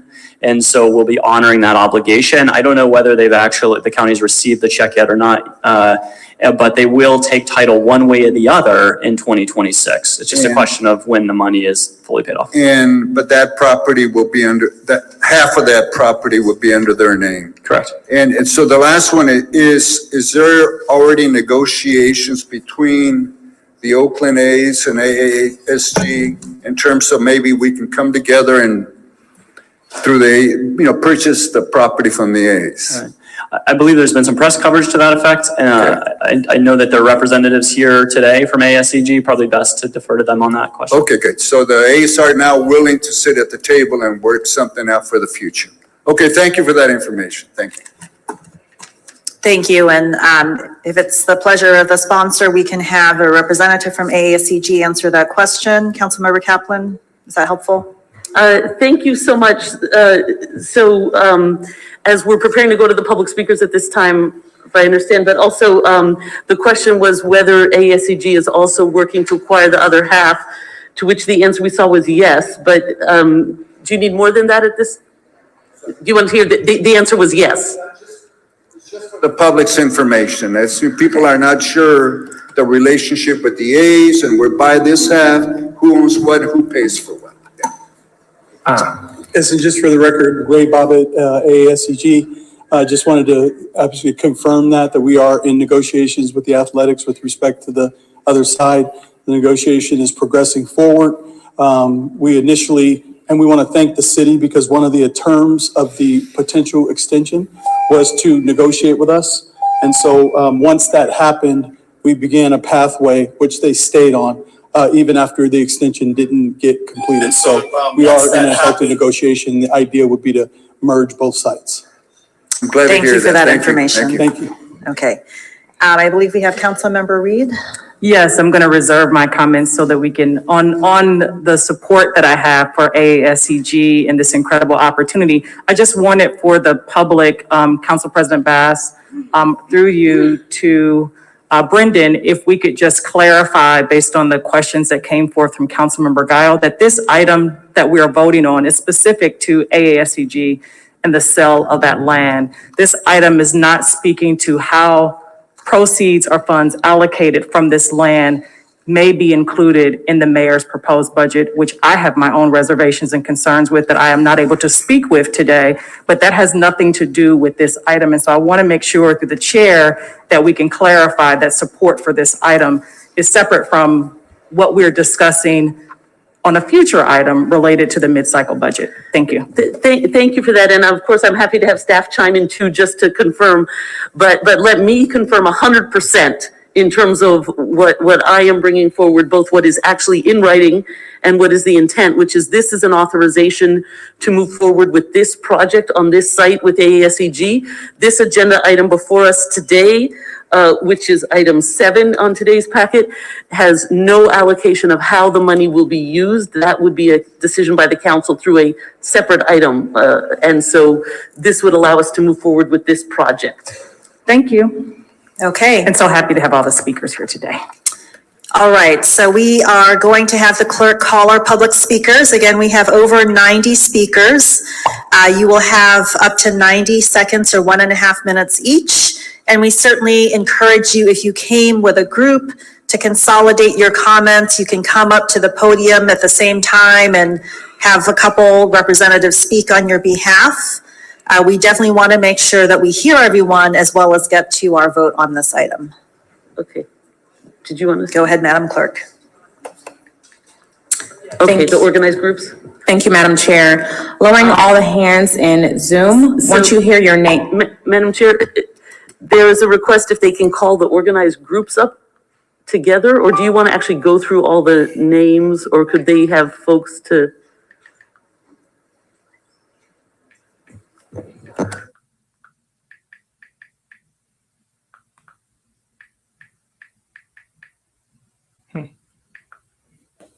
No, that froze. So just because there are so many speaker cards, we're trying to manage this. The clerk will call out the names, and perhaps they were submitted in groups, and so we can try to figure out what groups are bundled together. But it will also be helpful for the clerk if you let us know your names as you come up. So let's just give this a try and see if we can kind of organize it. Thank you. Lowering all the hands in Zoom. Once you hear your name, please approach the podium and/or raise your hand in Zoom if you are in Zoom. If you wish to see time, the person you wish to see time to must be present in the chamber and must have submitted a speaker card for this item as well. If they're not here in chamber, they must be present in Zoom. Okay, again, lowering the hands until I call all of the names. Thank you for your participation and patience. Lelaine Shepherd, Ken Epstein, Angelina Cornejo, David Peters, Ernestine Wilson, Septina McDonald, Ramas's Head, Shonda Scott, Damian Scott, Vanessa Riles, Adele Watts, Carolyn Johnson, Janaea Matthews, Keith Carson, Yosef Moore, Mahari Wise, Stephen Aldridge, J. Alfred Smith Sr., Korea Shabazz, Annabelle Bobbitt, Beverly Green, Ray Leon, Bill Duffy, Patrick Bob, God, Leon. Patrick Bob is for Robert. Chris Gilbert, Okay. Septina McDonald, Rufus Williams, Shonda Scott, Lynn Turner, Lanice Jones, Andreas Culver, Robert Bob, There is there. Dolores Tejada, Sibley Simone or Simon, Asada Olabala, Marie Calhoun, Jennifer Foster, Danita Lee, Julian Ware, Adele Watts, Sonia Carol Shinandel, sorry if I mispronounced your name, Ruby Acevedo, I'm sorry if I mispronounced your name, John Jones III, Jeffrey Pete, Andreas Culver, I think I've said that name already, Ray Bobbitt, Kathy Ebenhart, Zay from Youth Spirit Artworks, Karina Paria Bowers from Youth Spirit Artworks, Alexandria Wilson, Delilah Mariah, Jeremy McCants, Tanya Fuller, Art Lewis, Rick Fortenberry, Richard Johnson, Edwin Hagler, Lynn Turner, Myra Ramirez, Dwayne Wally, Prashani, I'm unfamiliar with how to pronounce your last, so I'm sorry, Prashani, seating time to Alan Dones,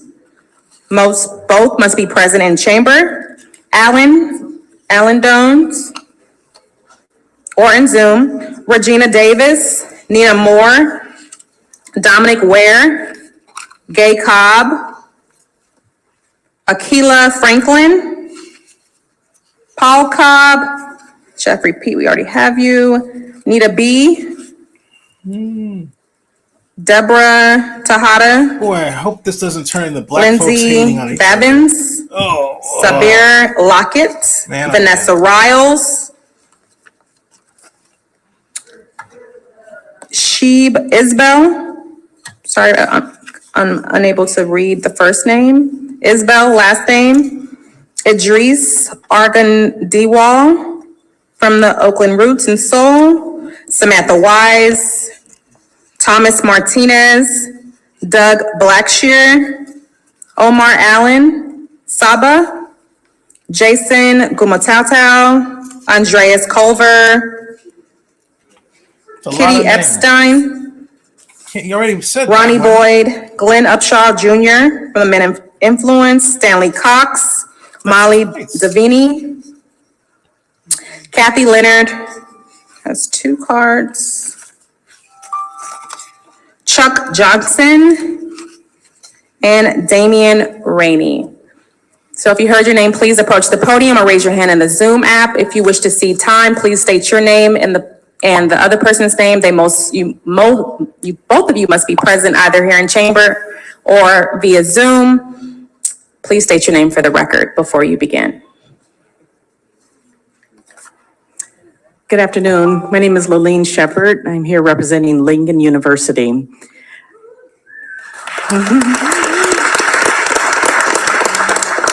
We are excited about this opportunity for AASEG, City of Oakland, and Lincoln University. We support AASEG's purchase of the Coliseum site. We have supported them since the beginning of this process. Lincoln University was established over 100 years ago, but the athletics department began 4 years ago. We started with our football team, our men's and women's basketball. Our second year, we had men's and women's soccer, and this year we'll have softball. AASEG has supported us the whole way. We are looking forward to having a football team potentially at the Coliseum, along with our soccer team as well, to play our home games. We appreciate their willingness to support potential student housing. We have both international and domestic students, and Lincoln is located in a very competitive housing market. And so we're excited to have them support ASG with the potential of housing for our students. Above all, we support their commitment to education. They have become great partners with the university and have offered their support in areas that represent day-to-day challenges with our students as well as with the institution. We are excited about the commitment and the connection with the community, especially in education, just as they have supported Castlemont High School as well as the PIC programs. We are also excited about the commitment of bringing jobs. Thank you, ma'am. Your time is up. Samantha? Okay.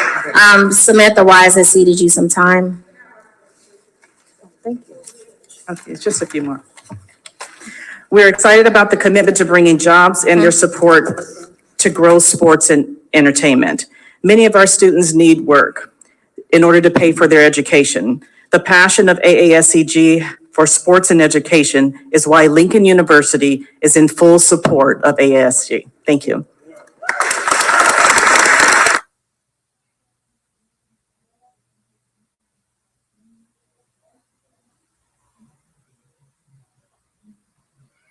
Sorry, folks. I don't know what happened with the sound there.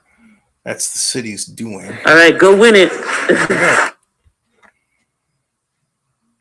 That's a huge group, though. So now we get to, this is where it's going to get interesting. Okay. Hello, council members and community members. My name is Idris Argadwal. I was born in Oakland and I rest my head every night in downtown a few blocks from here. I'm one of the co-founders and the chief marketing officer for the Oakland Roots in Soul Sports Club, Oakland's professional soccer teams. I'm also joined by our club president, Lindsay Behrens, and several other, yes. Thank you, brother. And several other fans and community members today. We are glad to see progress in moving forward with the redevelopment of the Coliseum. I simply can't emphasize enough how important this next step is. We appreciate and applaud AASEG's commitment to a structure and package of community benefits that ensure the development serves the community while boosting economic opportunities for all. The Roots and Soul are closely aligned with AASEG and have been coordinating our proposed project at the Malibu lot as well as future vision, including building a path for our youth to survive and thrive. Approving their proposal will not only benefit AASEG, Oakland, and the wider community, but also paves the way for a home for the Oakland Roots and Soul, enhancing local engagement and supporting businesses. Thank you. We urge you to consider the positive impact of this vote and ensure that this is the right move. Thank you so much for your time and consideration. Can you tell me your name one more time? I'm sorry. Your name. Idris Argadwal. Thank you. And Lindsay Behrens, just ditto. And here's the thing, folks. Bryn Dixon, who's filed a lawsuit against AASEG. Good afternoon, doesn't like Carolyn the Roots Johnson, at the Coliseum. CEO, Black Cultural Zone Community Development Corporation. Thank you. The Coliseum site is in the East Oakland Black Cultural Zone. We are in complete support, myself and the 45 plus Black and ally-led organizations of the collaborative for this project. We're in support because AASEG has come to us from the very beginning, seeking to talk to us about what the community needs, how we should engage them, what the benefits should be. And it is critical for this to go ahead, for us to see something beautiful and brilliant in East Oakland. East Oakland needs this. Whoever may leave us, they are not. They are here to stay, and that's why we are here in support of this. I am a native of Oakland, California, East Oakland, California, 84th and East 14th Street, a graduate of Castlemont High School.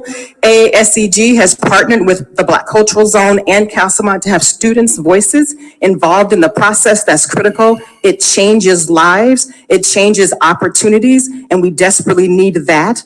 We are doing everything we can to improve East Oakland, safety, energy, retail, vibrancy, and this is critical. I urge your support and thank you for your consideration.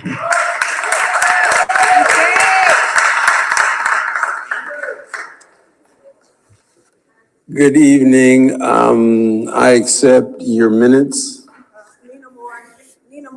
because I've had such excessive amounts of barbecue in our history. But anyway, I'd like to come before you to say that the Coliseum has been to date the largest land transfer from a municipality into African American proprietorship in American history. Raymond Bobbitt is the innovator and visionary responsible for the acquisition Oakland Coliseum along with his business partners, and he is an asset to our community and the change we want to see in the city of Oakland. African American ownership and leadership at the Coliseum in East Oakland means pushing the narrative in the correct direction for the greater good of Oakland and Alameda County.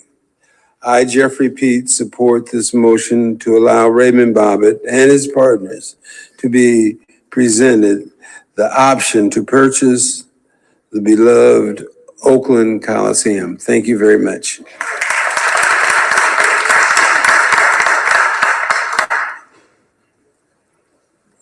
Good afternoon, Council. Regina Davis, partner of Strategic Urban Development Alliance, and I'm going to cede my time to Alan Dones. Thank you.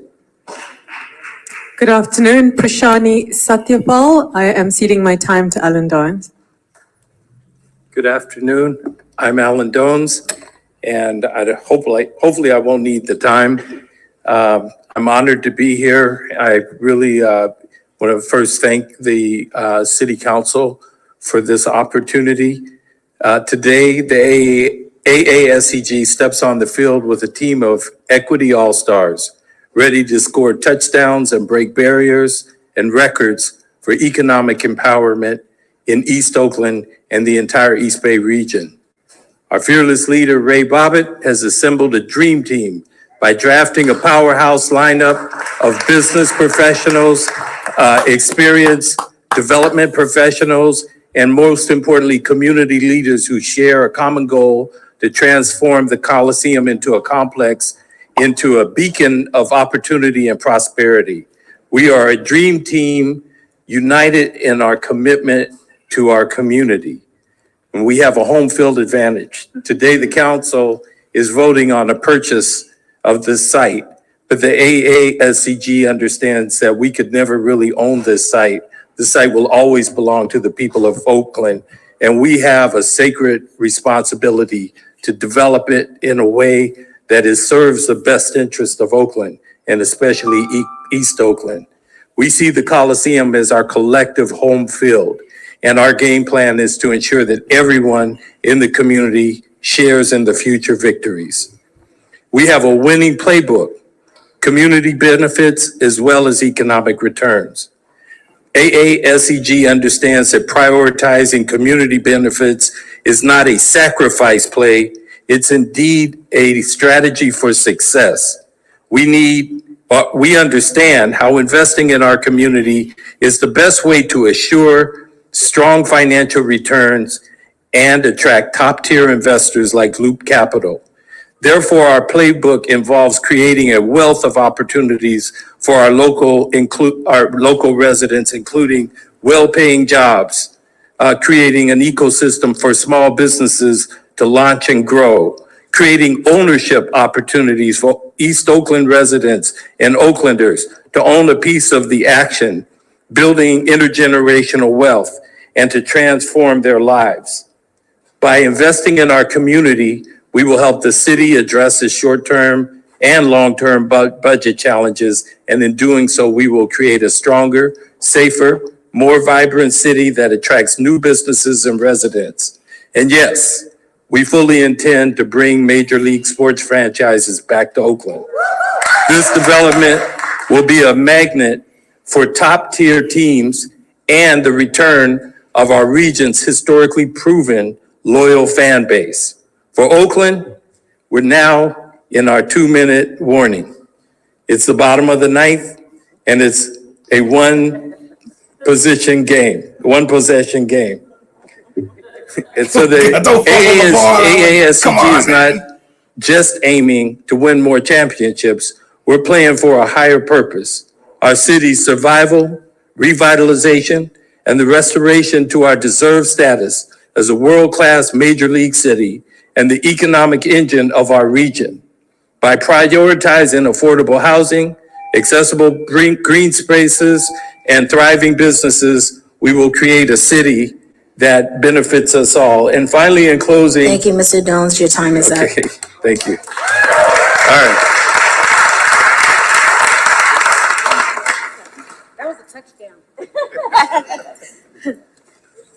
Good afternoon, City Council. My name is Tanya Fuller Bryant. Before you go on, pull the mic down so we can hear you, please. Because I'm short. Yes. Good afternoon. My name is Tanya Fuller Bryant. I represent Oakland Private Industrial Council, which is Oakland PIC. Also represent East Oakland. I went to Fremont High School, graduated from Fremont High School, and these are my colleagues from Oakland PIC. AASEG will help us tremendously place reentry population at the Coliseum. It will also help us get better restaurants in the Coliseum. I'm also a manager at the concessions. I've been at the Coliseum since 1996, and it's been a long time coming. We need everything at the Coliseum. So this will up our ante, and I'll be Vegas as well. Thank you.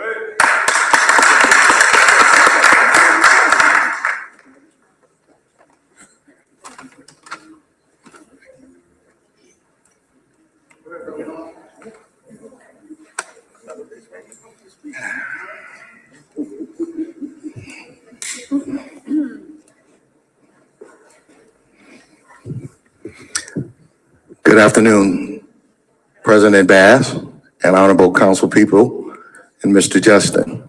My name is Doug Blackshear, lifelong resident here in Oakland, graduated from Castlemont High School. I'm a California Democratic delegate, Alameda County Democratic Central Committee member participating. I'm also on the Oakland East Bay Democratic Club that has fought very hard for Ray Bobbitt and his team. And last but definitely not least, I'm the host of the Black Business Roundtable on blackusa.news. My colleagues from coast to coast, border to border, and I got a call from Shanghai, China. They're listening to me out there. They're watching us. We're supposed to be the beacon of hope, not just in the county, in the state, but in America, but in the world. The Black Panthers were here. Most progressive Black things in this country have come from Oakland. This is your opportunity to thrive. This is your opportunity to create economic stability.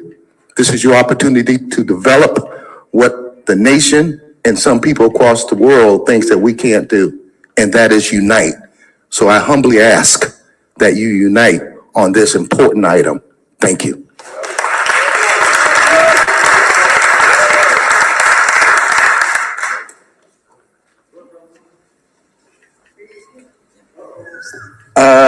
Stanley Cox, my name. I just want to stand in solidarity with the African American sports entertainment, just based off the fact of their commitment to the community. Something that I've bear witness of it, and I've reaped the benefits of it since a kid. Ray Bobbitt has been someone that's been very super influential in my life and the things that I've done, dreams of inspirations and someone to aspire to be.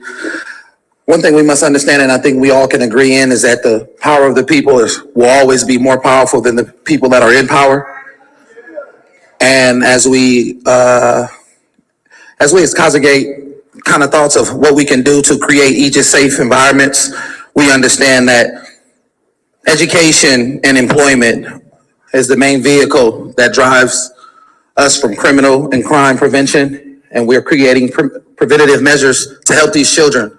We often complain about how the youth is wild and how Oakland is not what it used to be and what it once was, but we must understand that that starts with the youth. And that starts with employment, that starts with education. And that if we bring in situations and foundations like this that focus on creating commitments to our community with cultural competence, that helps and goes a long way. Because whoever to have a say-so in our city must be able to be from the city to speak on behalf of us, not only eloquently, artful, but still have the competence and cultural relatability. And I support them for that. On behalf of Dope here, Mr. Fab, thank y'all.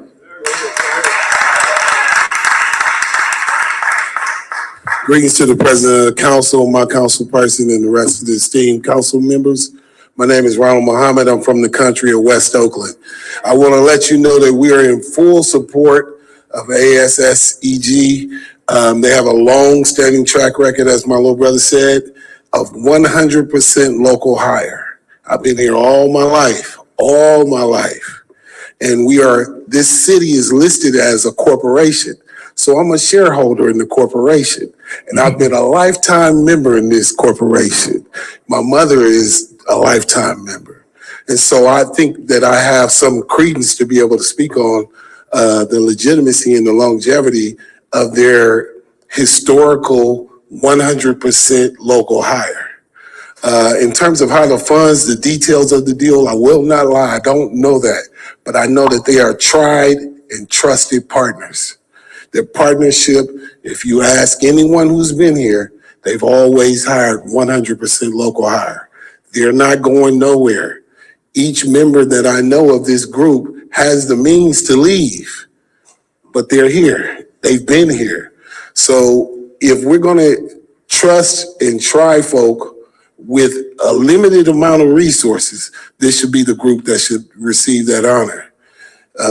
Like the other brother has said, all around the city, everybody knows Oakland for its innovation. And particularly, I just got to say it, it's the Black folk. They need to have a shot at it.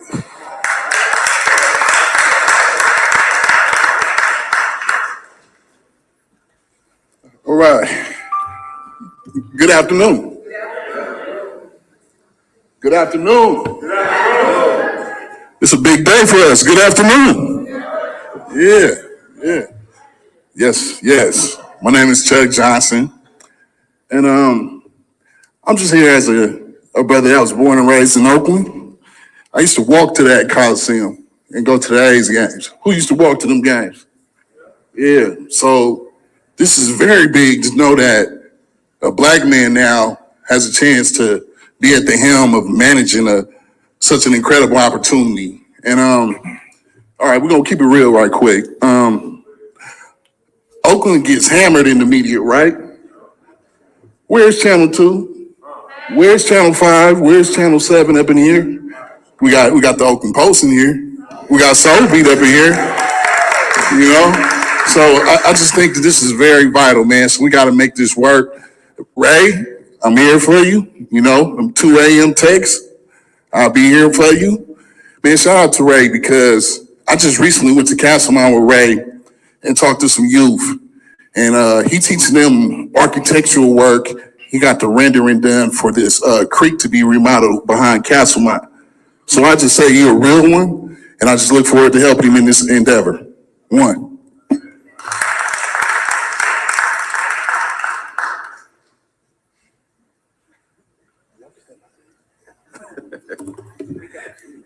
Yeah, there we go. Pastor Jeremy McCants, Pastor Jay, Faith Alliance for a Moral Economy, interim pastor at Imani Community Church, as well as surrounded by my colleagues with the Oakland People's budget. So we are here really advocating for public land for public good, and understanding that as I help to shape the moral framework of what this moment really calls for, is to understand that just as the city budget, that this CBA, what we are advocating for before the transaction, is a moral document. That we stand on the morality of our principles, this is not just, though it is an exciting moment, Rabbi, as the Apostle Paul would say, we battle not against flesh and blood, but against powers and principalities. So we understand that this document is enfleshed but also that the powers that be, that we understand that greed is still a reality, that manipulation is still a reality, and that the cries of our folks in Deep East Oakland and all of Oakland are sometimes drowned out by the politics of everything. So we want to make sure that we are continually lifting up the voices of those who are impacted. As we always say, those who are closest to those who are most closest to the oppression are the closest to the solution. So we want to continue to lift up the voices of those and understanding that Oakland is worthy. As a transplant, as I've been in Oakland for 7 years, I know that Oakland is worthy of every good thing, and that this thing is a good thing that we really have to uplift and make sure that those who have been closest to the pain are the ones who receive the benefits first.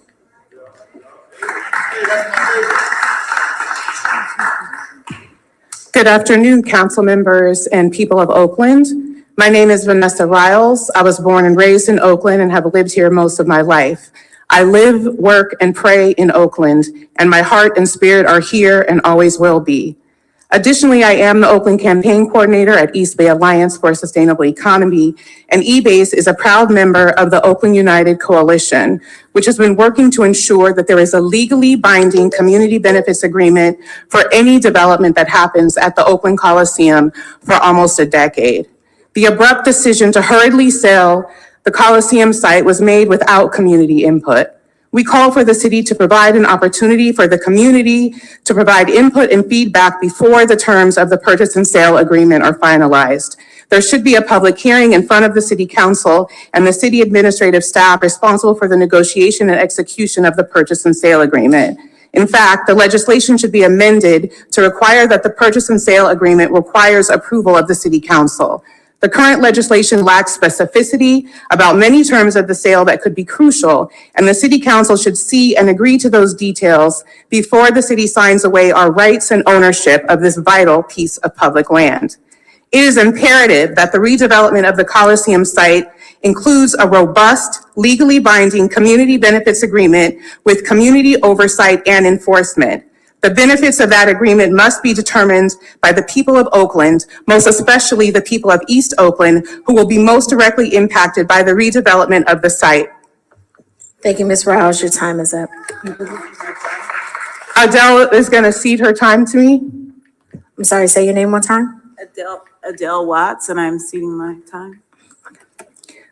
Please amend the current legislation so that it requires a legally binding community benefits agreement between the community and ASEG. Currently, the legislation reads that the developer and the city would determine community benefits. That is unacceptable. Community benefits cannot be determined without the community being involved. Public land should always be used for public good, and that cannot happen without input from the public. We need the city council not to approve any development agreement unless there is a legally binding community benefits agreement in place between AASEG or any successful developer or owner of the property and the community. The CBA should be fully executed, signed, and agreed upon by the community and the developer before ownership of the land changes hands, preferably before a development agreement is even created. The budget needs to be balanced, yes. City jobs and services need to be saved, yes. Vital community programs need to be funded, yes.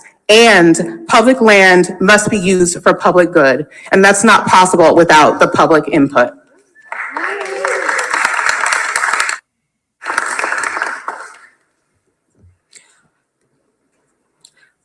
Ruby Acevedo, Senior Staff Attorney with Communities for a Better Environment. I'm here to express serious concerns about the city's proposed action and alert the council about potential California Environmental Quality Act violations. City staff refers to this as a straightforward purchase-sale agreement, but the proposed ordinance is so broad and grants the city administrators such unfettered discretion that the city cannot legally find that this ordinance will not result in a physical change in the environment. The ordinance sets forth an agreement that is to be determined in the future by the city administrator and without your approval. What's more is that the city both declares this is not a project under CEQA and then in complete contradiction gives itself the loophole of using a CEQA exemption to avoid complying with CEQA. The proposed approval and CEQA findings effectively curtails the public's ability to conduct even the most basic environmental assessment of this ordinance. The city cannot make appropriate CEQA findings, nor can it file an appropriate notice of exemption when the ordinance allows the city administrator unfettered discretion to enter into an agreement that nobody knows the terms of. The lack of adequate information not only prevents decision makers and the public from understanding the environmental impacts, it also demonstrates that the city failed to appropriately limit the administrator's authority to ensure CEQA requirements are not ignored. The city must reserve sufficient authority to analyze the proposed agreement. Thank you.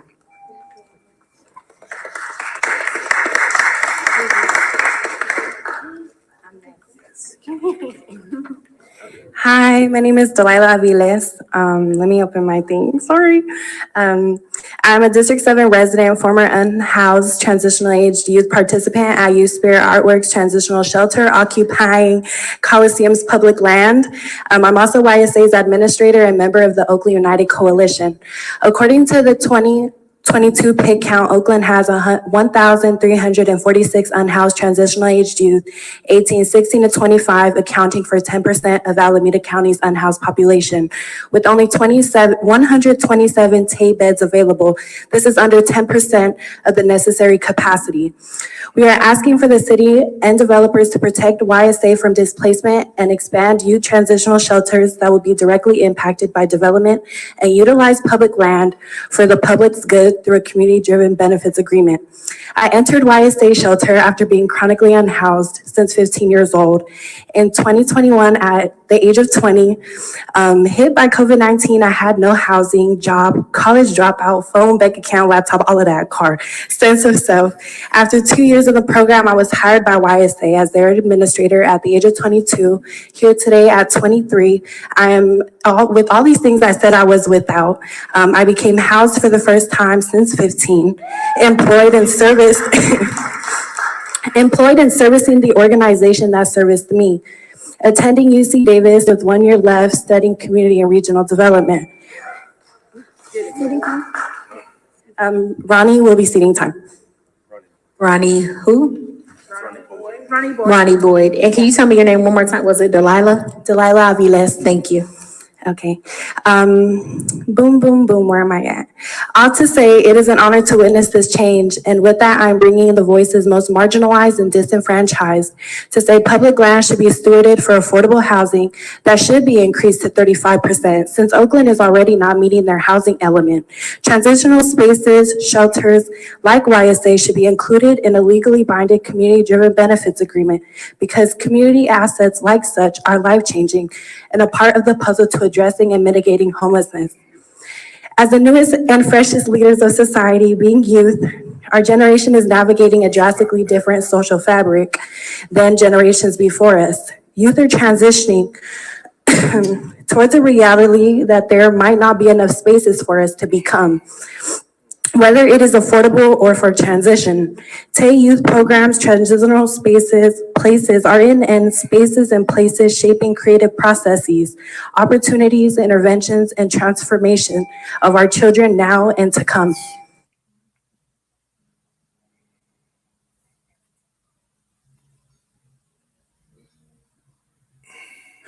I have to move it in the opposite direction. My apologies. Esteemed members, my name is Zay. I stand before you as an employee of YSA, but I speak from my lived experience. When I moved to the Bay Area, I lived at MSC, the largest shelter in San Francisco, for over a year. A decade later, during my time in seminary, I was a live-work employee at our village transitional shelter, which sits in the shadow of the Coliseum. Since 2019, Oakland's homeless population has surged by nearly 40%. It is only through bold, expansive equity that we will heal the trauma of homelessness that has been shaped by policy decisions. In my vocation as a Quaker minister, I've memorialized far too many people who we lost through deaths of despair, highly correlated to lack of housing and economic opportunity. More plainly said, affordable housing is integral to our ability to live fully human lives. Let us hold a daring vision a resurrection of the city of Oakland that includes a 35% share of affordable housing in this proposed project. And from Psalms 34:17-18, the righteous cry out and the Lord hears them. He delivers them from all their troubles. The Lord is close to the brokenhearted and saves those who are crushed in spirit. Thank you.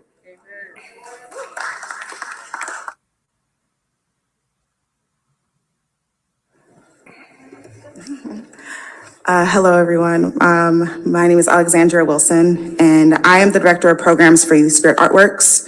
Our Transitional Housing Program serves youth 18 to 25, and these youth are the future of Oakland. The goal of the program is to transition youth into permanent housing. Because we are from a trauma-informed lens, or because we come from a trauma-informed lens, we provide wraparound holistic services that are intended to provide youth with tools that will help them thrive into their adulthood. All great things that we do inside the gate, but outside the gate, we don't have too much control. 18 is hard, and even harder when opportunities are sucked up and stripped. Transitional spaces such as our program are falling away, and affordable housing is becoming no longer affordable. In the AASEG 2021 term sheet, they stated that 35% of the housing created would be affordable. The current legislation only asks for 25. Our youth are the representation of the current housing crisis. They are East Oakland. They live on Hegenberger. They are the Coliseum corridor. And what we do for them is a representation of how we care for them and how we invest in them. We must maximize every opportunity to amend as much as possible to require more affordable housing that would be affordable and transitional housing programs that will support our youth into success.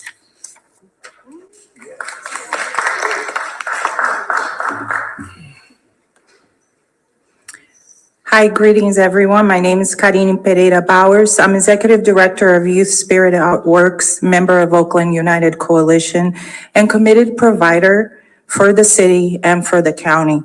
Youth Spirit Artworks has a rich 17-year history of responding, serving, and creating opportunities for East Bay trans, queer, and BIPOC youth facing the impact of individual, historical, and environmental traumas.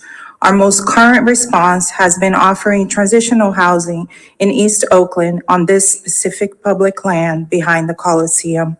I want to urge you, the council, specifically the Planning Commission and the developers, to take a rigorous approach and take time to listen to the current needs of the community, the impactful data after 2015 and the aftermath of COVID. Commit with action by establishing a community benefits agreement that will support this current community shape and the priorities of this development.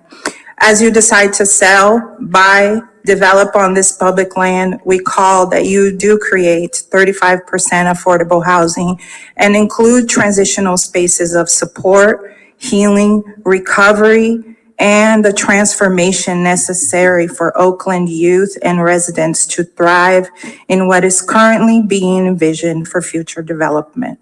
Thank you.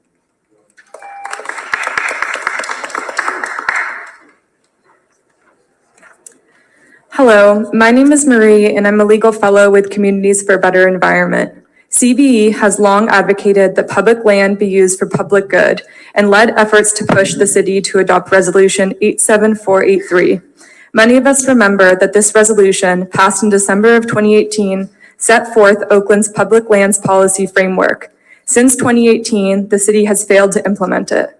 I am here to express CBE's strong opposition to the sale of the Oakland Coliseum and to remind you that Resolution 87483 affirmed the city's commitment to lease, not sell, public land, and to involve the community in decisions regarding the use of public land. Selling public land to private development companies that will reap private profits is not in the best interest of the Oakland community. As representatives for its residents, the city is in the best position to put the land to use to benefit the public, now and for generations to come.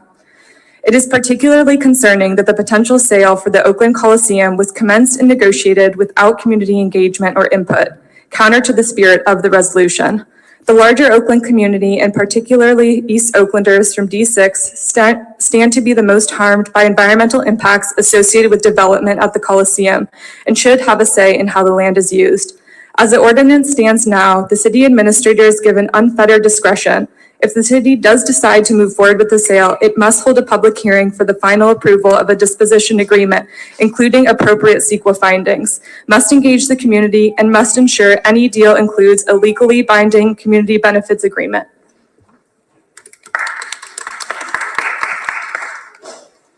Hi, my name is Sonia Carol Schendel, and I cede my time to Adele Watts. Thank you. So Adele, I'm sorry, you gave up your time already, so you don't get to speak again. Okay. James King. Hey, how are you? Can I go, or did I cede my You're time? not bothering me. Go Okay. ahead. Thank you.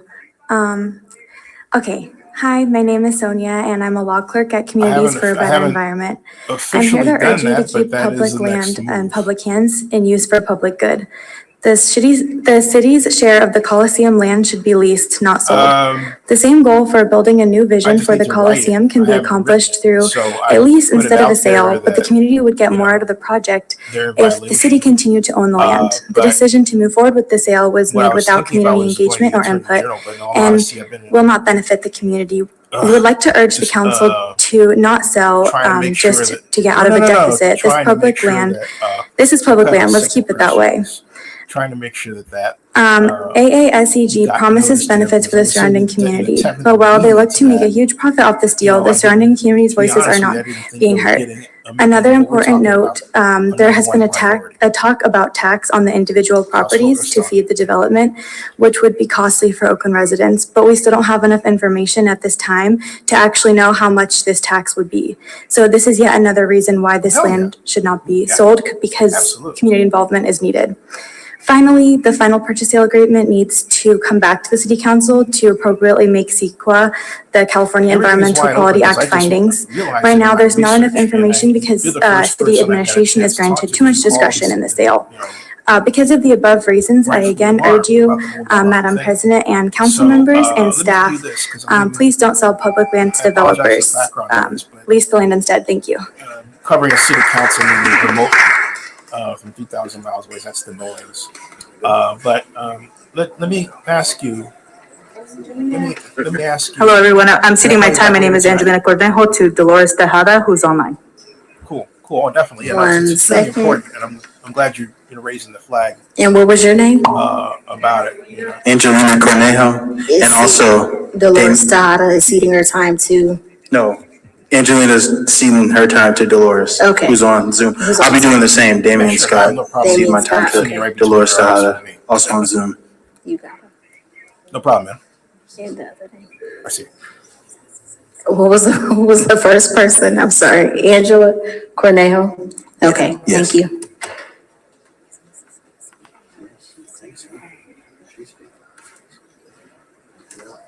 Anybody else in the chamber who wishes to address the council, please step to the podium, otherwise we will be moving to the Zoom speakers. Yeah, there's a whole. Okay, so people they back can there. step to the podium. Thank you.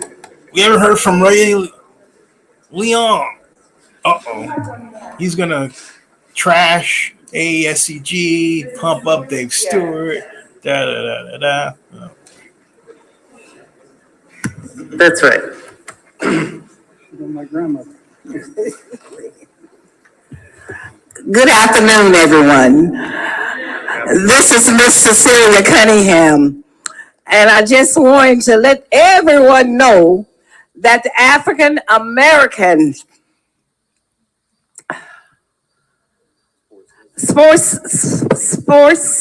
entertainment group to me is very important, because right now I know we're in a budget deficit, but that has nothing to do what the AASEG is trying to do.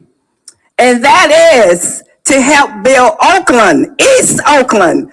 Because right now, we are always left behind in having things done in East Oakland. And I'm sick and tired of it. Because it's my time for something to be done here in East Oakland to help our community. I've been living in East Oakland over 60 years. And I'm sick and tired of people making excuses for not doing what they should do in East Oakland. Far East Oakland has suffered for a long, long time. And I'm sick of it. It's my time for us to get something done. And AESEG, they are trying to do something for our communities here in East Oakland. And we should work with them and not against them. Because right now, what developer is going to come in here in East Oakland to do anything to help the Black and brown people? Thank you, Ms. Cunningham. Your time is up.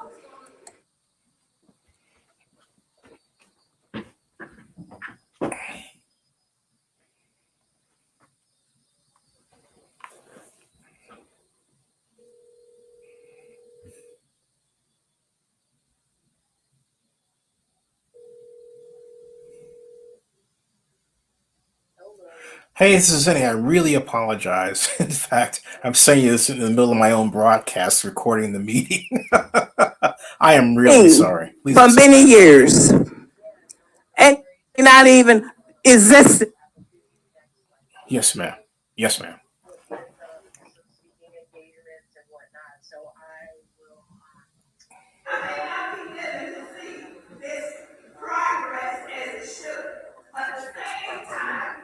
Yeah, no, wide open for you. So I mean, it could be later tonight or whatever have you. Just, I had, gotten so tied up with, well, my primary job really is helping my mom that I almost forgot about this thing coming on and I have to raising follow a friend that. of mine. And so That's gonna I be tough. thought, and I thought, Hello, and there's Council. My nobody, name is Art Lewis. I'm there's here no white to media support covering it. AASEG It and Ray deserves to be Bobbitt and covered because their it's vision. a Their milestone. vision for the I mentioned to Coliseum project. I Commissioner think it's a Goodell tremendous at the opportunity for Atlanta Oakland. And NFL owners again, I just meeting give my about what AASEG was doing 110% support. and that they wanted to Thank you. bring the NFL back to Oakland, and he gave me a rambling answer. Just like that. And that's on video. Greetings, my name is Nita B. I'm the Executive Director of the Village in Oakland, which I'm has sorry? served Oakland's unhoused residents since 2016. My family was unhoused for the past 8 years until we found housing in January of this And I know year we in have Oakland's uphill battle only because deeply I affordable zip basically, code poster child for how 94621. Oakland The is not development of happening this as well promise, because this development has the promise to city bring a lot of treated needed me love and in good front to of East the Oakland. NFL This while we can trying all to bring the see. Super The Bowl, inclusion of the community through this their brand process event, is the way that every to city Oakland. development should be conducted. I And do Roger have was one at the question. table and Will this very project be using Oakland's median by being 20 income, or will minutes you be late. guided by Left with an equity hour on the and use the clock. median income I was of mid-tip at 94210? 2,000. 94621, So sorry, there's a lot 94621. of people around the country that would 94621 is probably not get only its the act zip code that together. the Coliseum is This is a in, major but it is step. I the largest zip code of talked to my friend Oakland and Kofi also Bonner, the only zip code we're in that is Detroit still about it. deeply affordable and has the lowest Even median doubtful income. that Ray Oakland's can get median this done. income is And I just listened to $85,628. But 94621's median income is it's a great first step. $47,003. And That's a the huge other thing too is there's too many of us who look like you and I $38,625 difference in median incomes. pull If against you each use other all Oakland the median's time. income to figure out And these metrics, that means you that know, 15% of the thousands of affordable we're not gonna units get will be for folks who make less than $51,377. And that figure is $4,000 more than the median income of that zip code. And if you use 10% for the unhoused, that 30% is actually established for unhoused folks.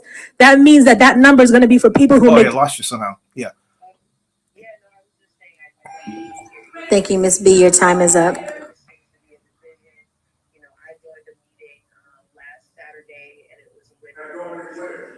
Thank you. Using Oakland's AMI means that the vast majority of unhoused and housing insecure and housed working class people of 94621 will not afford any of these units. If you choose to use 94621's AMI, 15% of those units will be for folks who make less than $28,000 a year. 10% will be for folks who make less than $14,000 a year, but 75% of those units will be for people who can afford market rate and above market rate housing. These figures are not to scale for the current affordable housing and homelessness crisis we live in. We must be real that this massive development is not going to bring thousands of affordable housing units. It will raise property values. It will raise the rental prices across the entire 94621 zip code. And it could and will usher a massive wave of gentrification. I know this deal is done, But I pray that the city council, the mayor, the development company, and all the partners involved do right by the. It should Thank you, Ms. pass. B. Your I mean, time is up. you know, and I think what people have to understand is that it takes our system is such that you have to develop something. It takes investors to be My able name to is pay for Akua that. Franklin, and I am here on the way behalf they of got Higher the Ground, power along with our to basically youth take workforce control of the intern land, program. and that's We half support the battle right there, AASEG purchase you of the know. Coliseum But site. We have supported them since the beginning of this but in terms of process. sports We entertainment, I can appreciate tell their you, willingness to support environmental impacts at this it's the site. number one We support their commitment to economic youth development programs. generator in the United States right They now. have become great And partners really to in the youth world, right? programs. So An example of this their is commitment to perfect. No, I students think, at Castlemont submitting their and Ray vision did some of things, the you know, I did call them Coliseum on it publicly and their yesterday, creek maybe shouldn't restoration plan. said We that are they're excited about their partners, but commitment and connection to I the understand why he community. did it, We are also because I tried very to get excited about Brian their Dixon to commitment turn to around and say, bringing "Man, jobs, talk to Ray." including jobs for our youth. This is Brian our is, next likes to tear folks generation down. of It's the not exactly workforce, his the way, but change the trouble is makers that right his here. way Thank you for your changes the time. mood. So it's, you know, but he's still my buddy. But he got mad at me and hung up on me, and we didn't hang up on me, but he cut me off. You know, and I just like, wow. So, but you know, I decided a long time ago. when Good I was in the afternoon. Raiders My name is situation, Paul and we're Cobb. all I'm friends, publisher of the Oakland Post and the Post newspaper group. and Paul, you owe me a letter. I want to thank But, Rebecca Kaplan for what her happened was leadership and I was her telling ability to see this Green coming back then that, and hey, to I'm be a still prophetic with the voice NFL because to help I've wake had up now the community to the 25-year relationship with the possibilities. NFL. Oakland 20 has years as been the Premier Media first straight. in sports. And The why should I greatest give that up basketball player of for all something time, that, Oakland. The greatest base I don't stealer believe in, of which all is time, opposing the league Ricky because they're Henderson, suing Oakland. them in Bill this way. Russell, Ricky Henderson, So anyway, Joe Morgan, and many other Hall of anyways, I'm gonna Famers talk you to death. I got have that's the mayor, carried the other on. The mayor of first Oakland. I got to get that one. baseball coach, the first referee, God bless you. black referee, and a lot of other sports high achievers have come from Oakland. Hey, boss, how you doing? And now, of all things, nobody man. thought I've actually got that the, blacks could AASEG amass enough hearing on capital to come to the table and say, we how want you to doing? buy it and own our own soul. Yeah. So Paul that Cobb we talking can right provide affordable housing and jobs That's what I'm to trying to do. those who have been Listen. neglected. I, along with many others, promise Gladys Green, the prophetic voice crying in the wilderness for Oakland. I have a speaker's card that was given to me by Ken Epstein and Gay Cobb, my boss. Mhm. You hear Paul? He's killing me. Just grateful to have the But yeah, he's in opportunity. support. Okay. Yeah. I just want to say that when this issue was brought before the council, under the leadership of Rebecca say and again, Howard, what? others, you all voted unanimously. Luke Capital. Because you said you listened to the voices of the people Say? of East Say what? Oakland. East Oakland rallied behind installments, this but they got the money. opportunity. The voices of East Oakland are still they say they there, have 9.2 and the cry is still the same. We their want control. jobs, So, we want affordable housing. We don't know what metrics you're going to use to we're at this determine, year where but we want you those who live but, in the encampments now owns to just be a able to company, walk operates out for of Greta's those last name. He's tents worth and get a key $4.4 to a door so that they can have housing.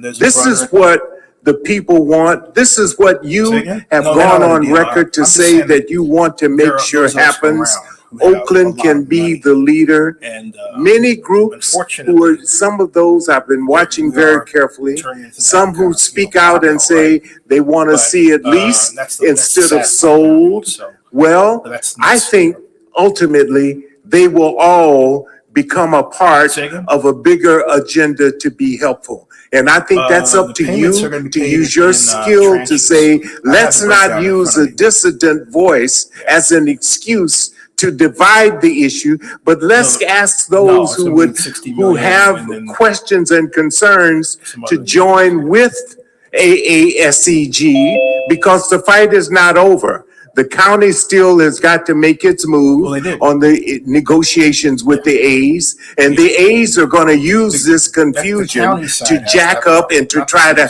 hijack an opportunity to get even more money to be bought out and to play us against one another. So I would hope that the city council would maintain its commitment to AASEG and have a unanimous vote to make sure it continues. I want to thank you for the opportunity. And I just want to say, for all of those who spoke today and for all the organizations who are in support of the ideas that were presented by AE, and for those who oppose, if you want to make sure that your voice is heard so that we can unify amongst ourselves, the Post newspaper is committed to support your efforts to make sure that we will lift up your voice and definitely your face.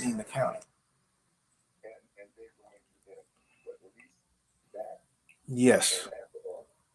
Good afternoon, everybody. My name is Sheb Isbell. I'm new to Oakland, but I'm proud to say that Oakland is now my home. But it's doable, yeah. And in the short time I've been here, I've been privileged to work with a segment of the vulnerable population of Oakland. Because the unhoused youth who reside at the tiny homes, we're in the middle Youth Spirit Artworks on Hagenberger. I've gotten to know them on a personal level and basis. I've gotten to see their needs, see what they want from themselves. I've talked to them about their goals and their visions for their future and their life. But you have to give And as Evan reminded us all as he opened up today's meeting, give somebody the opportunity to the future is the youth. actual rights to convince. The future of Oakland resides in the youth. That's why the city. And he also told us to renounce all forms of violence. Well, neglecting the needs, the desires of a most vulnerable segment of our population is the most egregious form of passive violence I can even imagine. The intent is to revive. And I just want you all to consider that, whatever decision happens today. Well, thank you. That depends on how they sign the agreement with the punishment. Thank you. Good afternoon.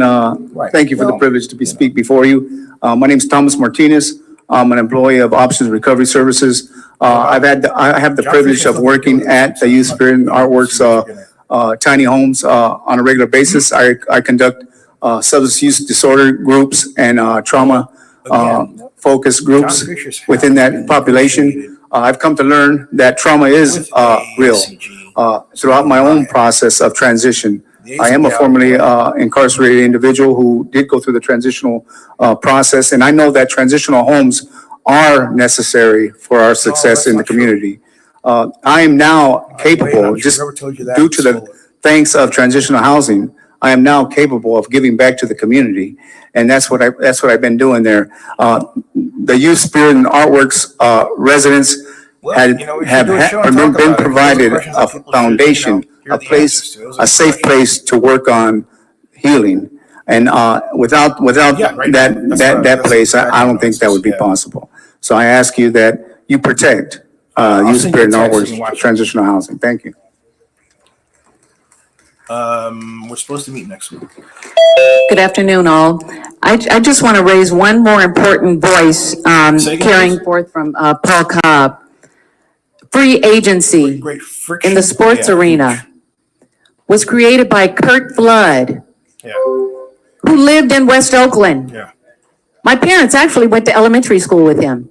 So I just wanted to bring up another important person that influenced sports in the city of Oakland. My name is Kathy Leonard. I'm a native Oaklander. My formative years were spent in East Oakland. I attended Parker Elementary School, King Estates Junior High, and Castlemont. I'm proud to say that I lived in East Oakland. And when I lived in East Oakland, the only group that I saw doing anything for Black people was the Black Panthers. Nobody else. The city wasn't doing anything. Nobody was doing anything. Oh, no, it's okay. Now we have a number of groups that are doing a lot of things in East Oakland. We have the Black Cultural Zone, you heard from Carolyn Jones earlier.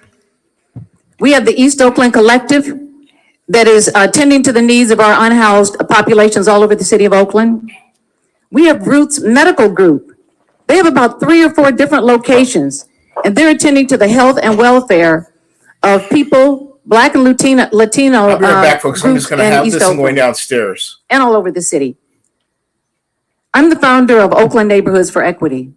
So my job is to make sure that what happens in Oakland stays in Oakland. I support moving forward with the African American Sports Entertainment Group because I want to see East Oakland flourish. I want to see things happening in East Oakland. Leonard, your time is up.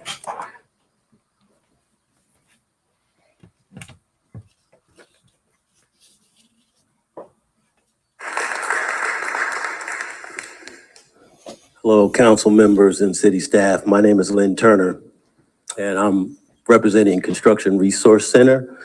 And I ditto everything that supports AASEG. They're going to bring a lot of needed services to that area. We own the building that butts up to the Coliseum. And when they talk about environmental issues, the Alameda County has some reports right now that tells you exactly what to do on how to manage any environmental issues that you may have. I'm born and raised in Oakland, born and raised in East Oakland, graduated from Castlemount.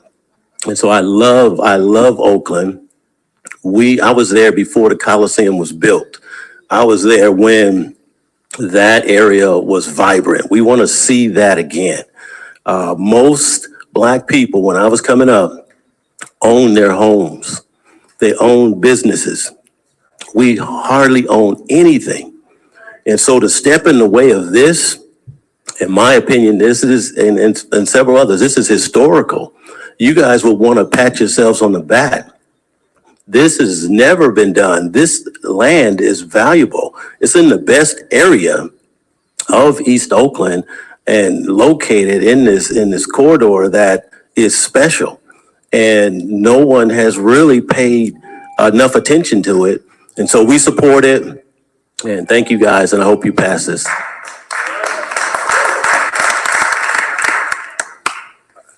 My name's Glenn Upshaw. I'm representing Men of Influence.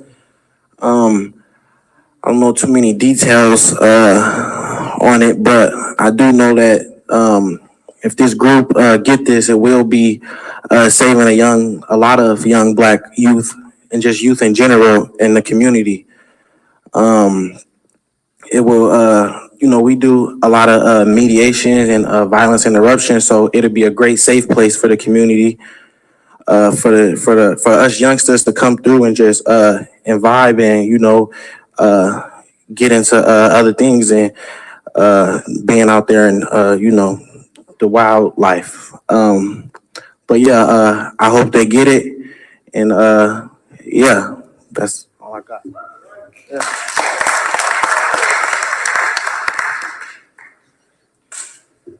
My name is Kitty Kelly Epstein. I'm an educator and a longtime Oakland resident. Every single other time that I have come before this council to say something about a development and a developer, it was to talk about how they're greedy and mean and they don't care about any of us and there's not going to be any affordable housing and nobody in Oakland's going to get jobs. And I believe I was right in all those cases, and I don't have enough time to go through them all. But this time is different. This time, this developer is someone I trust. This developer is somebody who grew up in Oakland trying to watch the games from afar, because this is not a developer who's a greedy guy who inherited $1 zillion.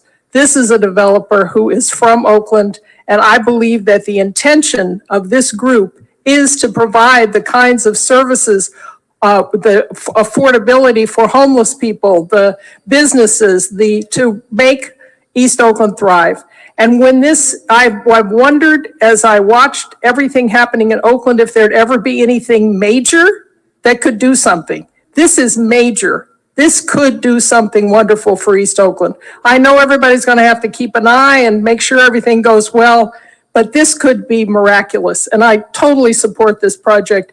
I think people are doing it for the right reasons, and it's going to really help Oakland. Thank you.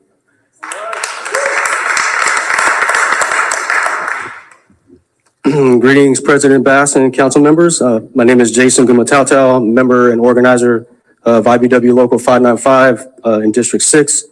I'm here to speak in favor of the proposed ordinance to negotiate and execute the sale of the city's interests of the Coliseum to AASEG and urge you to approve the resolution provided by Councilmember Kaplan. Our local is committed to partnering with AASEG as well as the Building Trades Council, and we're going to do everything that we can to sort of achieve the goals that they have set around local hire and the support for students at Castlemont and other schools around the district, and bringing people to this project and providing opportunities for everybody that's going to be able to benefit. So thank you. Again, please approve the resolution and continue to invest in East Oakland.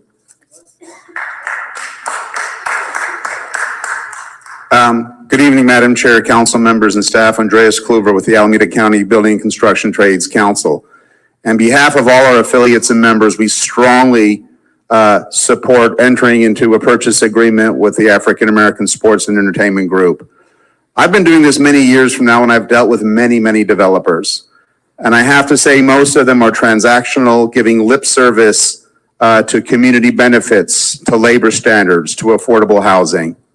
Every once in a while, we get a developer that comes along that is really from the community, of the community, committed to the community. And the African American Sports Entertainment Group is one such group. In fact, they reached out to us early on, wanting to partner, committed to hiring local residents through this project and getting them into the trades. And so we started to work the partnership. In fact, we've met numerous times now to make that a reality. So they are committed. One final thing I want to say too is they will build it.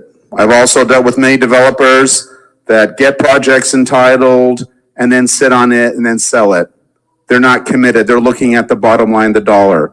This group of developers, all of whom have been successful, are going to build this reality that everybody's talked about. And we're excited to be part of it, and we strongly urge you to support it. Thank you very much.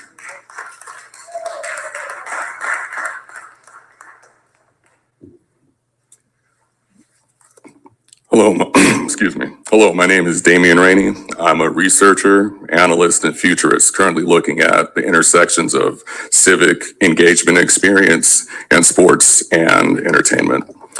The Coliseum that we're talking about, a previous generation had the idea that we can build this thing and bring in tier 1 sports, tier 1 major league sports to elevate Oakland's profile and to generate a sense of civic pride in the teams that were brought here. And I think we can argue that that worked. We won championships, and the teams we had were infused with the spirit of our city. Hardworking, tough, all those things that they're trying to take to other cities now. But no one can argue that that relationship did not work. Now we're at a point where the relationship between pro sports and the cities that they are in has changed. Pro sports, tier 1 pro sports are chasing money. Other levels of pro sports, as we saw with the Ballers just a few weeks ago, are really entrenched with that community aspect. So I want us to think about, just like the previous generation had that opportunity and exercise something that we still enjoy now, we should focus on what can we do to make this that type of opportunity that exists years and years down the road for generations to come. And yeah, looking forward to see how it goes.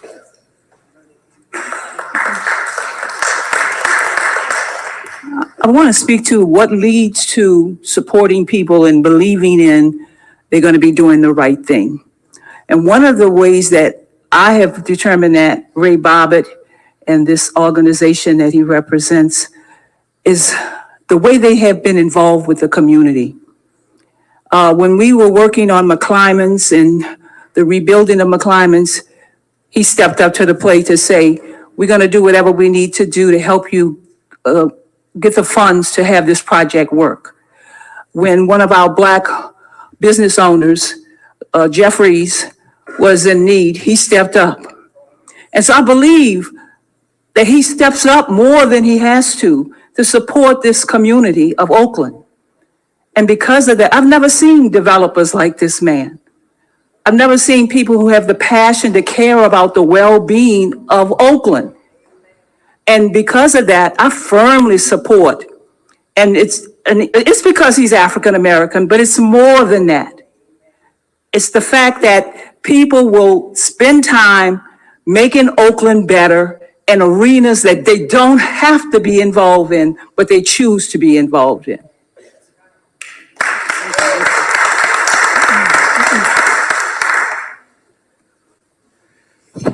Hi, thank you very much. My name is Ray Bobbitt, and I wanted to thank you for the opportunity to speak. I just wanted to start by saying I'm a product of Oakland Public Schools. My favorite teacher at Frick Junior High School told me to think and have vision. And so one of the things that we're doing is we're thinking and having vision. We have people in our community and in our project, such as Robert Bobb, somebody who was a former city manager of Oakland.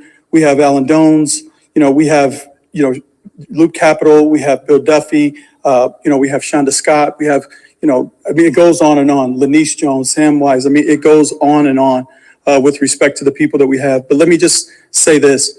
We absolutely 150% will address community benefits agreement. And I'm here to say that on the record today.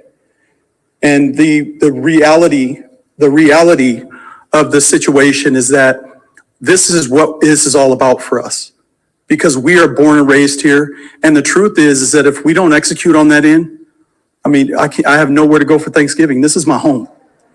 This is who we are. And so we're going to do the best job that we can to make sure our community is addressed.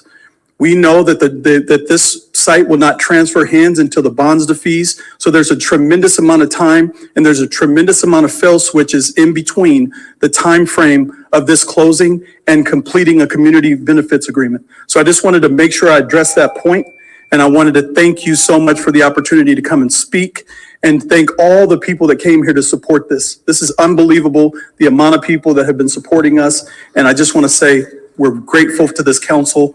And we love Oakland. Our group loves Oakland. I love Oakland. And so we're really happy about this opportunity.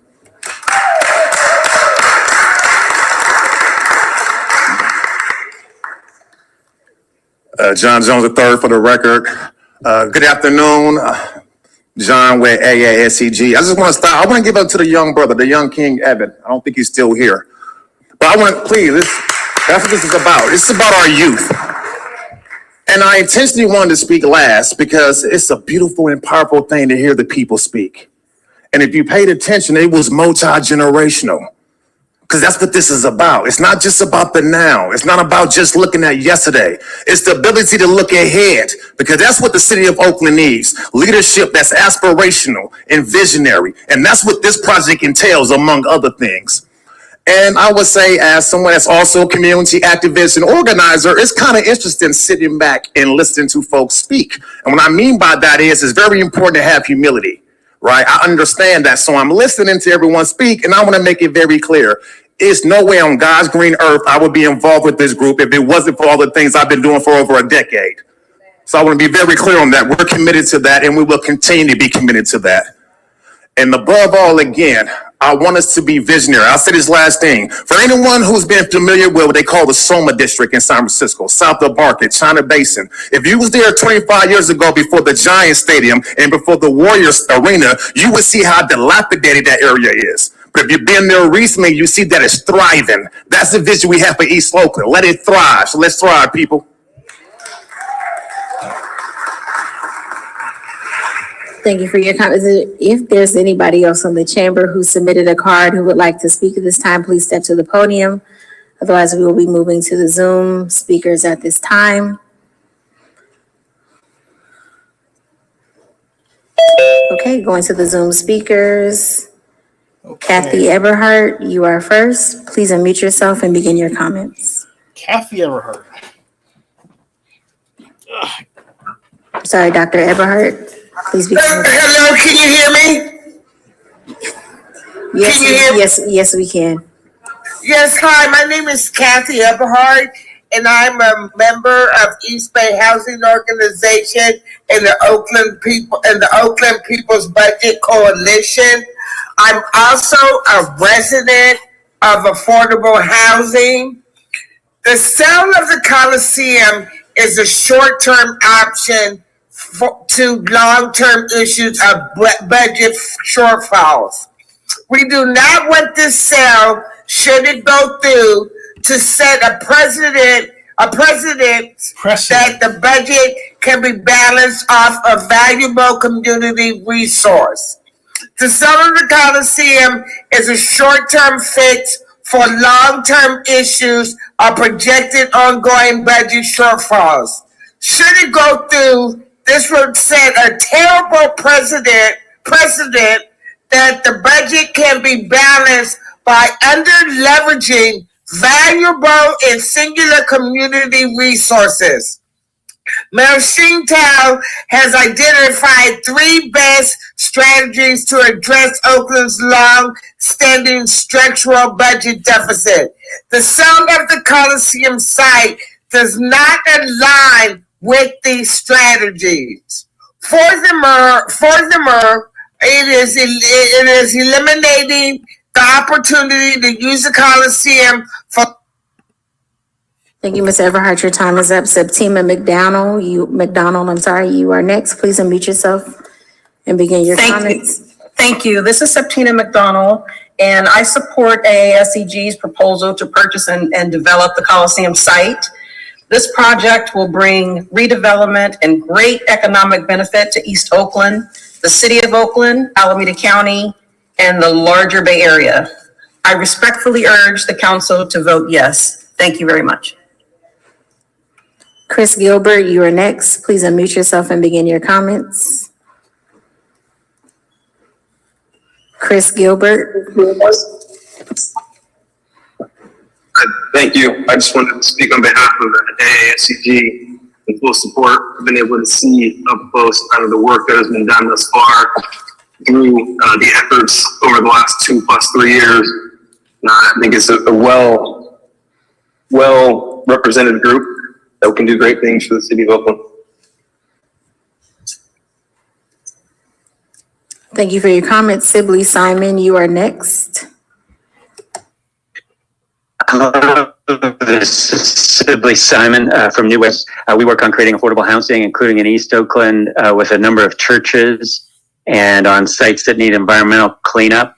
And I just want to say that I've been extremely impressed with AASEG and with Mr. Bobbitt on their holistic understanding that the uplifting of East Oakland for East Oakland residents today and for those who have already been displaced from East Oakland goes beyond the Coliseum site and requires partnerships, requires affordable housing throughout Oakland. And I've been really excited that, the jobs are needed, but so many other things are needed as services and housing along with it. And I think this is a partner that will help make that happen. And I urge not only that you unanimously support the resolution before you today, but the city of Oakland work in a coordinated way to take advantage of this generational opportunity so that things like when Oakland gets affordable housing money, when the Bay Area Housing Bond passes, and other resources and other plans can be put into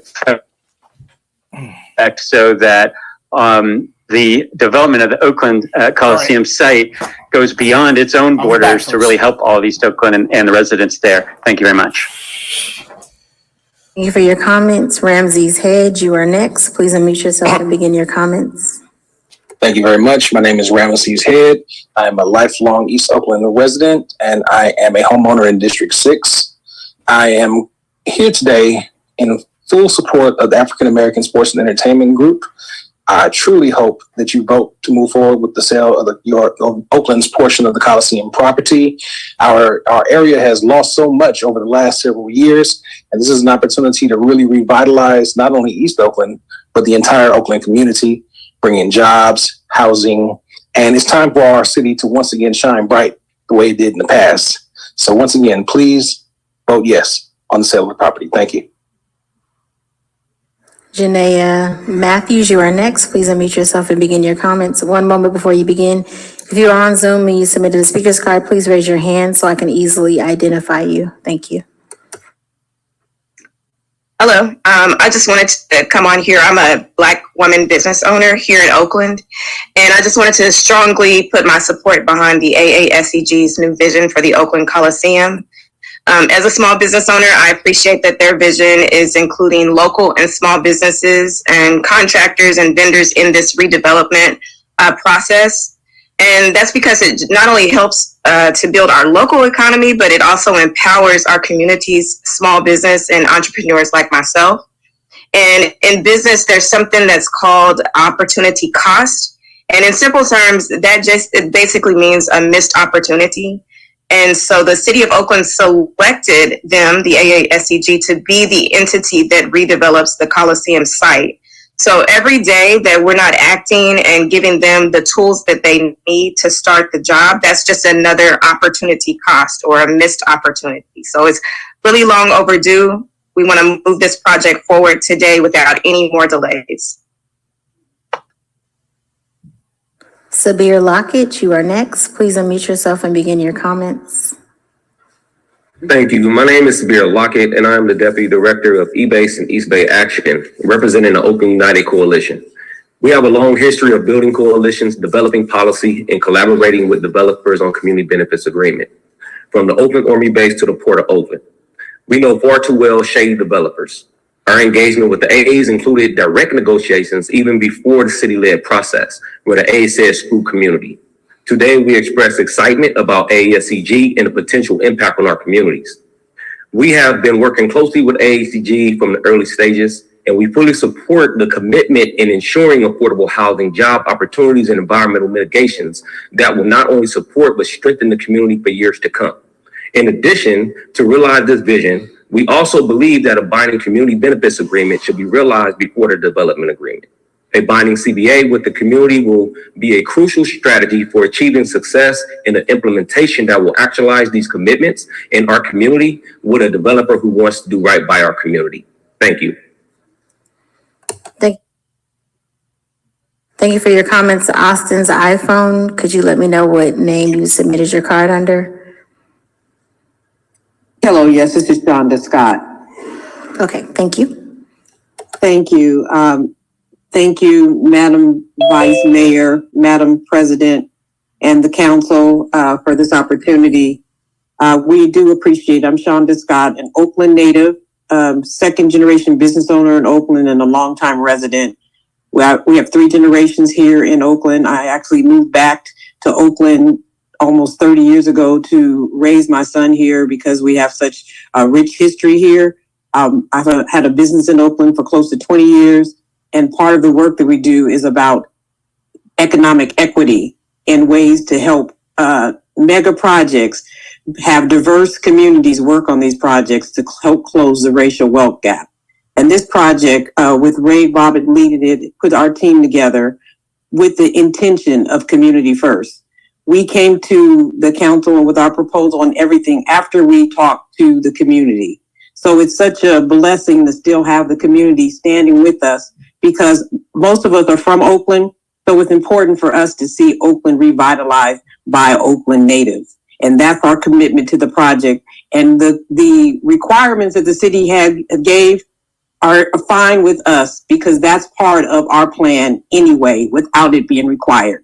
So I thank you and appreciate that you would support us today. And all of you have a blessed day. Thank you. Thank you. Our final speaker with their hand raised is Dolores Tejada. Dolores, 2 people ceded time to you, so you will have 2 additional minutes. Please unmute yourself and begin your comments. Also, one last time, if your name was called and you wish to address the council, whether you are in the room or on Zoom, please approach the podium or please raise your hand in Zoom. Thank you.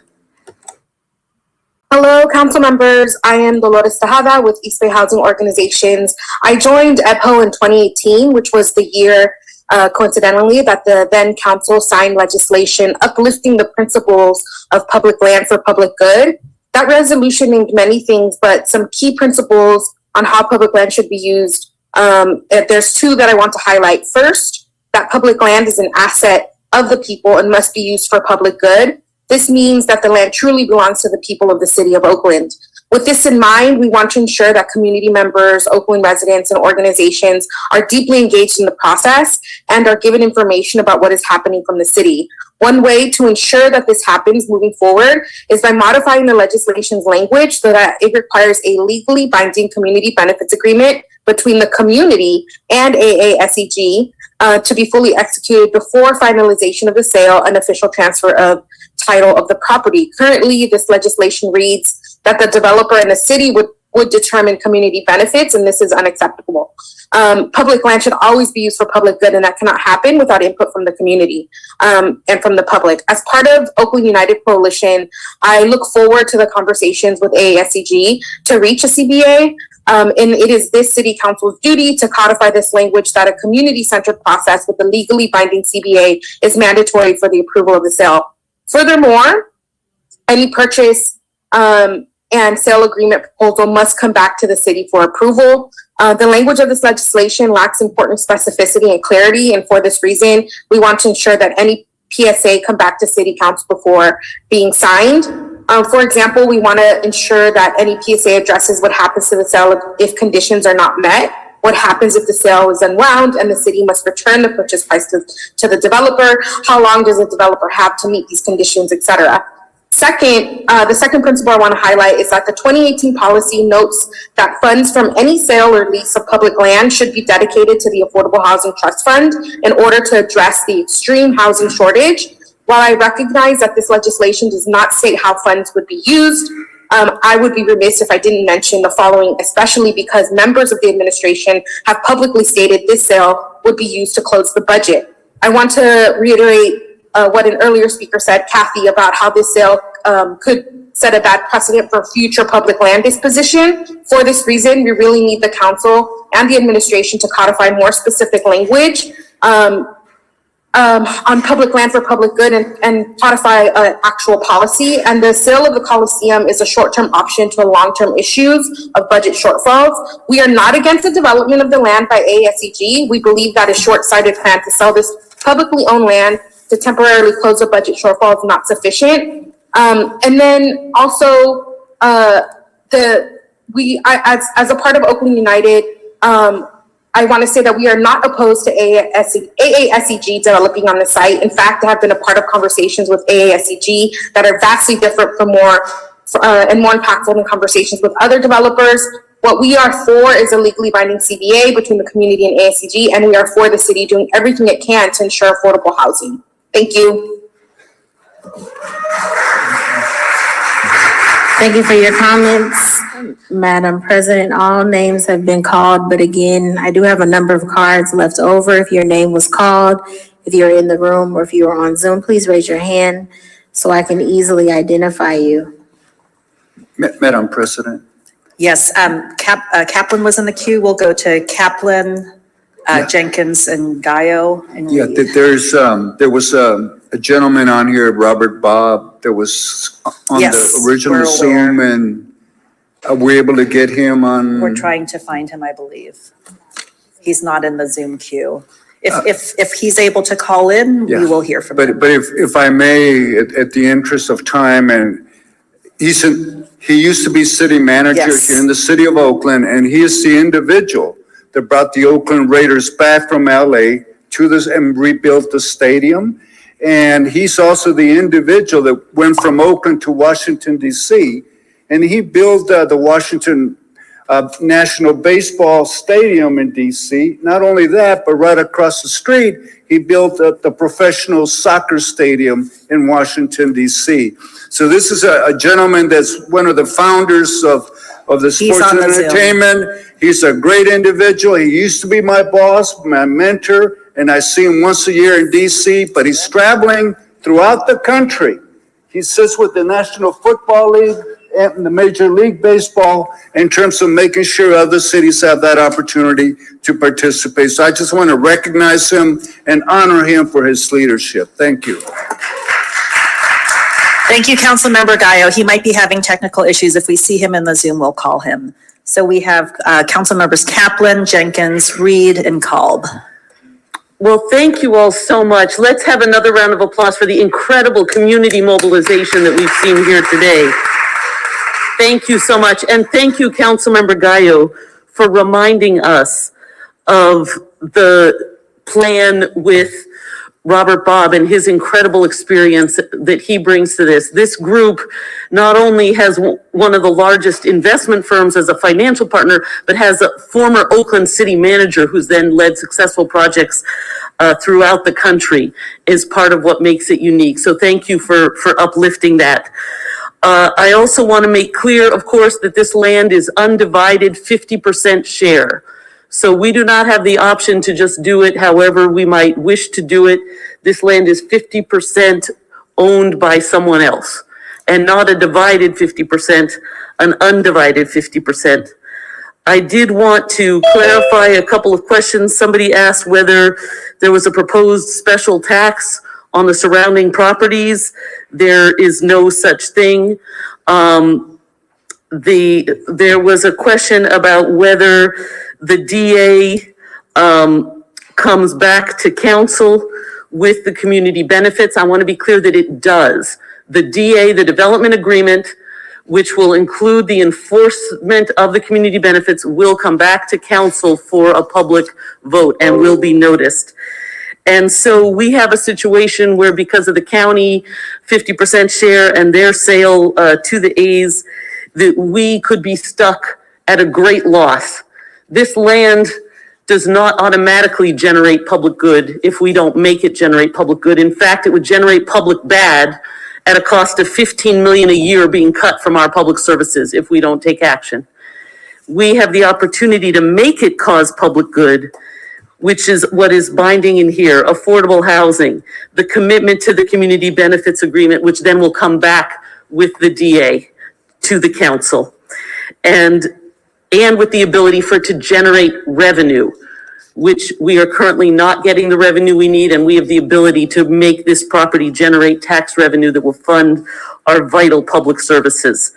And so we have an opportunity to achieve a whole array of incredibly important community needs. And I'm happy to answer any questions, but I'm inclined at this point to move approval of the item. I'll second it. Yep. I believe Gaio was seconding. Okay. Thank you. Gaio on the second. We have Jenkins next. Yeah, to the chair. I'm happy to be the council member over this district. I'm so grateful for Councilmember Kaplan for her stewarding this process. She's put in a lot of hard work and dedication and creativity to getting us to this point. Councilmember Kaplan and I agree that this land cannot become blighted. It cannot become vacant. We cannot get it held up with the Oakland A's or West Sacramento A's or Las Vegas A's, whatever it is. And we cannot let this land become vacated. So I'm also thankful to Ray Bobbitt and team. And if anyone knows Ray, they'll say many things about him, but he's just a wonderful, nice person.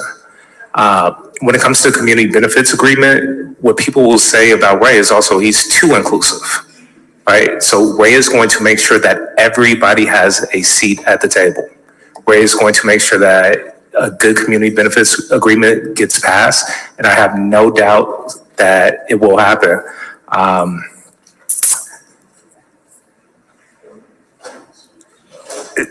asked Ray maybe months ago to go and see what my district wants. And Ray went to almost every neighborhood council and listened to the people of my district. And what they want overwhelmingly is a place that is safe where they can take their family for entertainment. And so I believe Ray is going to take those messages and ensure that Oakland has something great like LA Live. So I'm in full support. If I could second it, I would second it, but you have an affirmative vote for me. I appreciate you guys. Thank you. Councilmember Reed? Yes, thank you so much. I mean, look, East Oakland is rising.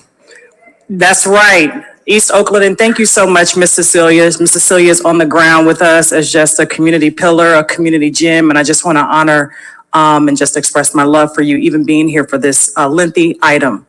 We are here today. East Oakland has shown up in ways through this process, not just today, but over the past few years, engaging specifically with the African American Sports Entertainment Group. And for decades, as the Coliseum area has been in District 7, as it was shared, that former Councilmember Larry Reed, my father, worked for decades with what we built out through the Coliseum specific area plan and working with hundreds of community groups and neighbors to advance that plan that we are building off of today. I want to appreciate the public participation. This is a historic moment for us, especially for East Oaklanders. And I want to recognize District 7. You are still at the table. We are working alongside Councilmember Jenkins with every step of this development along with AASEG. We've been on the ground doing the work. We show up at all of our community meetings. We hear from our neighbors. This is not just this moment of legislation being passed, but it's about what you, the community, have been calling for and demanding for decades, that we are finally able to come together to deliver through this item. So I want to congratulate Team AASEG. You are from the town, you are from the community, you are for the community. This is a spectacular milestone with the city of Oakland to move East Oakland forward. And we know that as East Oakland rises, the city will rise. And I want to say that AASEG, you have been showing up strong. You've been serving, you've been partnering with us, you've been supporting our neighbors, you've been mentoring youth, you've been a part of the Castlemont program, the SUDA program, that I want to appreciate the youth who've been building out a vision for the Coliseum area for several years and presenting those plans to city and county and community leaders. You've been partnering with our schools, you've been feeding our community, you've been engaging neighbors, you've been engaging business owners, you've been investing in East Oakland, and you've been partnering deeply with our office, and we appreciate that. This decision today is about AASEG, but there's a bigger vision that's going on. You heard from Carolyn Johnson with the Black Cultural Zone. You've heard the names of Roots Community Health, East Oakland Youth Development Center, the Brotherhood of Elders, the 40 by 40 Council. Those neighbors are at the table.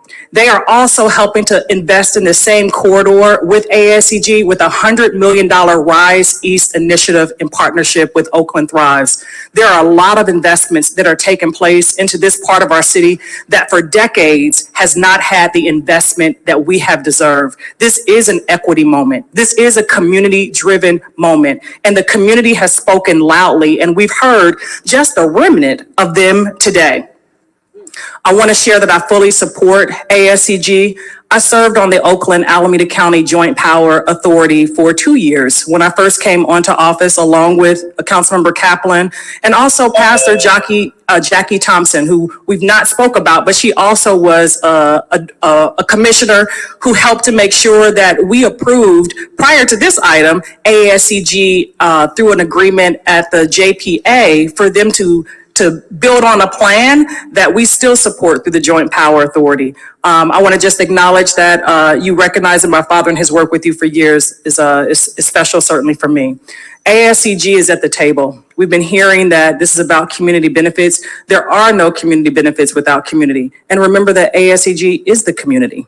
They are Oaklanders. They are local, Black, women-owned. They are representative of a group that the city has not engaged with nor contracted with forever.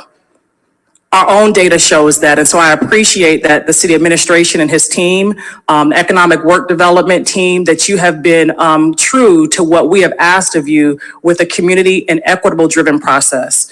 This is a generational wealth and community ownership opportunity, and we're going to leverage the power of how we prioritize people and our public land to deliver in this multi-billion-dollar corridor. This commercial corridor that I represent is also the highest sales tax generating revenue district in the entire city.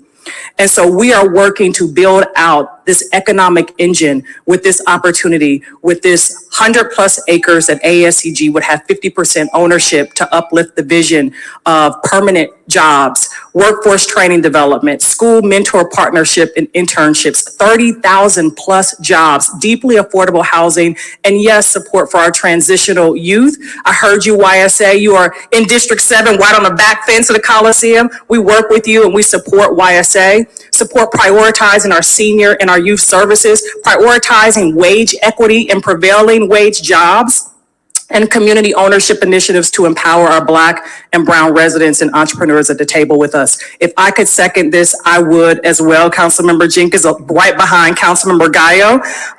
This is a legacy building moment, and it's time for us to deliver for Oakland and especially East Oaklanders now. Let's go. Okay. Councilmember Fife, then Ramachandran, then myself. Oh, and Kalb. Sorry, Councilmember Kalb, you were next. Thank you, Madam Chair. First of all, thank you, Councilmember Kaplan, for scheduling this and bringing this forward, and for the work you've done on the JPA over a number of years. Also, hearty thanks, acknowledgement to the real estate office, the city administration, the mayor's office, and all the different individual city staff people who have been engaged in the negotiations to get us to this point where we could actually make a decision, although there's obviously some more work to do, but this is very exciting. And I just want to acknowledge all the work that goes on behind the scenes. Anytime there's significant real estate negotiations, most of it is behind the scenes initially, and that work went on. I want to appreciate all those who were engaged or continue to be engaged among all those parties. I also, some of you may remember, it was what, 3 years ago or so when this decision was made for AASEG. I forgot exactly when, but roughly then. And at the time, I was the only council member who was skeptical of making a decision at that time, because there was more than one. There were two African-American led groups of business folks who were putting in proposals, and it seemed at the time it seemed premature to make a one decision or from one group, but we did, and that was then, and this is now, and the decision has turned out to be a good decision, and that if we were not to, my concern is if we were not to move forward with this, my fear is that we would just see this property, once the A's leave and whatnot, just see this property kind of like, you know, fester into who knows what, and turn into unused and even potentially blighted, and that there wouldn't be any real development happening that we've been asking for, people have been asking for years, if not decades. And so this kind of moves that ball forward. Still a lot of work to do, everybody, as we all know, but we already have a specific plan that gives us options, gives the community and the developers options. There's an EIR already done. That's not easy. That's a great thing. And it lets us move this ball forward. So in addition to helping us avoid really draconian, harmful cuts to many parts of our city during this budget time for the next year, it also, maybe in the long term, even more importantly, it really moves the ball forward, it moves the work forward to get a development project further in place to take all the steps necessary to make that happen. And I believe that this group, the AASEG and whatever other partners it has, can make that happen. And us making this decision will help move that forward. So I'm going to be supporting this, and then but there's still a lot of work to do going forward. And so let's remember, this is, you know, this is the second inning here, or the third inning, or whatever analogy we want to use. We got a lot of innings to go. So, but I'm happy to support the motion. Thank you. Thank you. Councilmember Ramachandran. Thank you. I just want to echo what's been said already from several of the council members. I have utmost appreciation to the committed advocates at AASEG who are doing the opposite of giving up on Oakland, when frankly that's so much of what we hear today. Instead, these committed advocates, Oakland natives, people deeply rooted in our communities, are putting in tremendous effort to see a new future. It's easy to be down on some hands about the loss of our sports teams. This area has been not economically revitalized for generations due to poor policy choices and lack of equity in decision making. But I do believe that this is a pivotal moment to changing how we move forward. I will say that I do have doubts about issues related to timing of the sale and transactions, and how this one-time money maybe is being proposed to be used to fix structural gaps in our budget, but that's not what we're talking about today.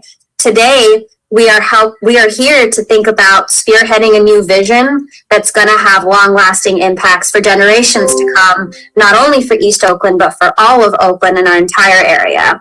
I have faith that AASEG will be rooted in the East Oakland community and continue to have all of the necessary community conversations, no matter how difficult they may be, to build the trust of those who perhaps are not yet on board. There's much to do when it comes to actualizing this incredible vision, but I want to express my full support, and I'm glad to be a part of this historic first step. Thank you. Thank you. Councilmember Fife?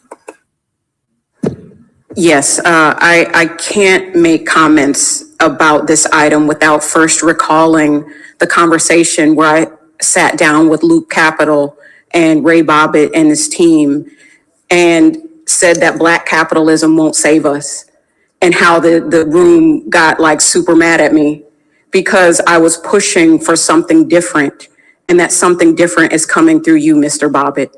I understand the skepticism. I want to thank the nonprofit organizations, the community-based organizations who've raised their concerns about development and the displacement that inevitably comes when property values rise. And I have not had the level of trust in a developer in my life that I have in Ray Bobbitt. What I've seen you organize, because that was also a part of that meeting when we sat down the first time, was as an organizer coming from community. Over half my life, I've spent nearly 30 years. I'm almost 50 years old.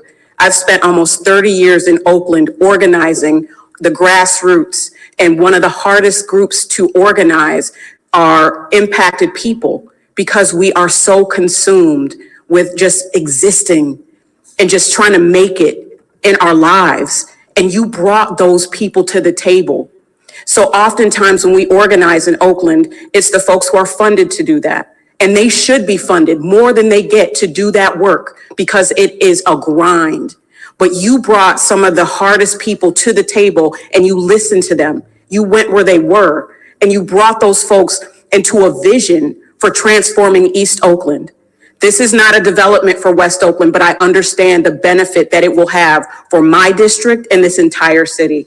So while I am understanding of every organization that came out to say, wait, this is moving too fast, we cannot move fast enough to develop East Oakland with people that are consciously and intentionally investing in our Black and brown futures in that part of the city, because it has not been done. Those are the voices of the voiceless who've been overlooked and systemically oppressed. And so when I looked up the definition, I want to share a definition that says the making of amends for a wrong that has been done by paying money or to otherwise help those who have been wronged. That is reparations. That's what we're talking about today. Talking about the people, and we have the opportunity today to address the historic wrongs that have impacted East Oakland. And this is a project, I believe, that can transform this part of the city and the entire city. And I was drugged when I pushed back against billionaires, white billionaires, who were giving all kinds of access to that part of the city and other parts of the city, in my district at Howard Terminal, to build a stadium. But you all came with a different mission and a different vision. And I wholeheartedly support this project. And I'm a Scorpio, so I don't trust nothing. So if I'm wrong about this, I will pack up my organizing chops and call it a day. But I trust that we are moving in the right direction. I thank you, Councilmember Kaplan, for this item and bringing it forward. I thank you, Ray, for the countless meetings and phone calls that we've had about this item. And I look forward to it being a success, because this is what it means to transform our futures, so that we can not only look at Black history and the amazing things we've done in the past, but actually have a true and visionary Black future, and a Black future that benefits all races, all demographics, all socioeconomic classifications for the city of Oakland. And I thank you. Okay. Councilmember Fife, I should have called you last. I haven't had a chance to speak on this item yet, so I'll try to be brief, because so much So much has already been said. First, I want to thank AASEG and Ray Bobbitt. You know, when this came to us as an ENA, there were already commitments that were made, conversations had, relationships to show that this could be a project by Oakland done right for Oakland. And I want to thank all the East Oakland residents and residents from throughout the city who came, the Black Cultural Zone and their coalition of 40 organizations who came, Oakland United, the labor unions. There are so many people who have faith and are willing to put in the work to make sure this project succeeds. Because I've been involved in the campaign for public land for public good, I want to also acknowledge those folks who came. There are deed restrictions here that give us the ability to make sure that we get those community benefits. These developers will have to apply for a development agreement to go through the process with our planning commission and our city council to make sure this project has all of the entitlements it needs to move forward. And that's another point of leverage for a community benefits agreement. And I know that Ray and AASEG is not only talking with the organizations that have MOUs, that you're also working on making sure that you understand and can work with others, whether it's our stagehands, our concession workers, our hotel, our other workers who want to see commitments and want to see that their jobs continue, or some members of the community. So I know there's a lot to be done, and I think we're all showing that we have faith in this organization. And finally, I'll say, there's too much talk of a doom loop here in Oakland and the Bay Area. And so I want all of you to take the energy that you brought into City Hall and create a boom loop, okay?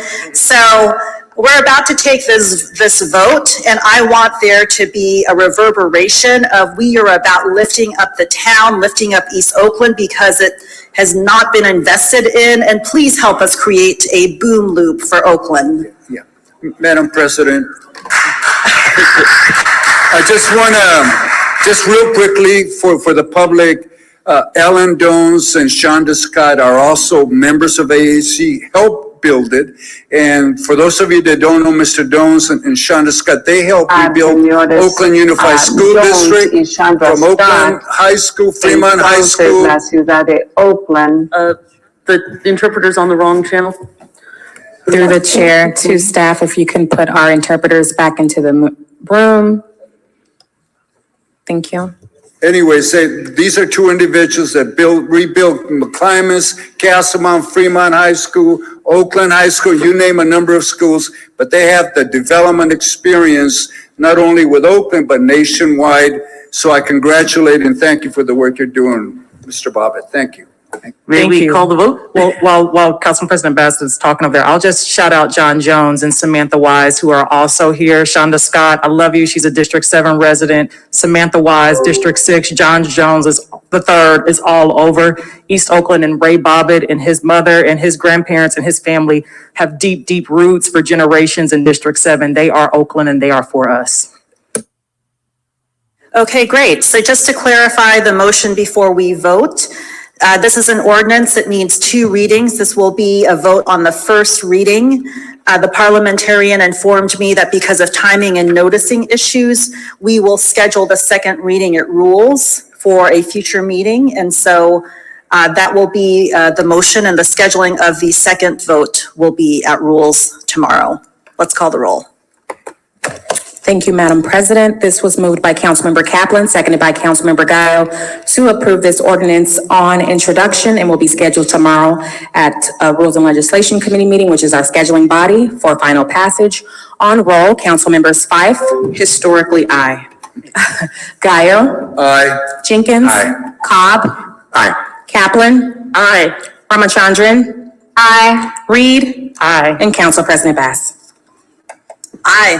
Thank you. The motion passes with 8 ayes. Congratulations.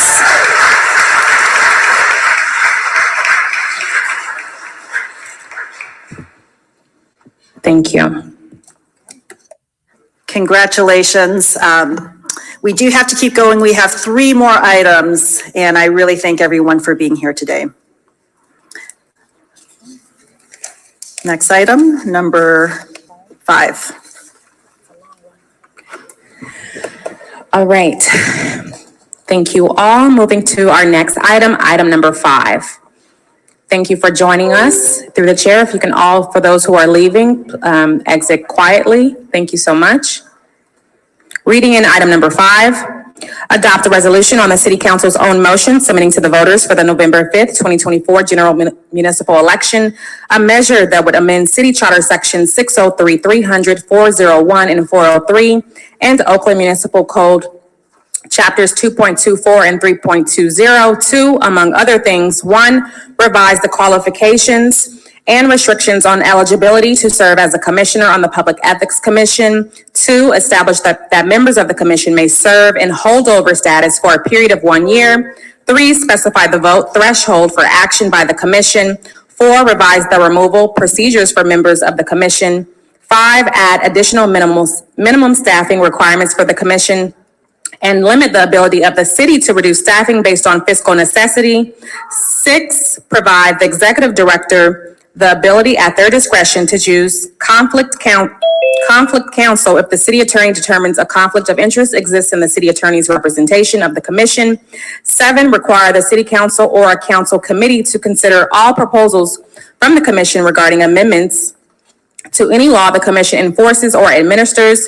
8, transfer the duties of setting the mayor's salary from the city council to the Public Ethics Commission to be adjusted every 2 years by the increase in the consumer price index over the preceding 2 years, up to a total of 5% beginning in 2027. 9, amend the city attorney and city auditor salary review schedule to allow the commission to set the salary every 2 years. Amend the Lobbyist Registration Act to restrict local governmental lobbyists from making any payment or incurring any expense that directly benefits an elected city office holder, candidate, or member of their immediate family in which the cumulative value exceeds $50 in a calendar year, and directing the city clerk to fix the date for submission of arguments and provide for notice and publication, and to take any and all other actions necessary under law to prepare for and conduct the November 5th, 2024 general municipal election. Okay, thank you. This is one of 2 ballot measures we're hearing on first reading today.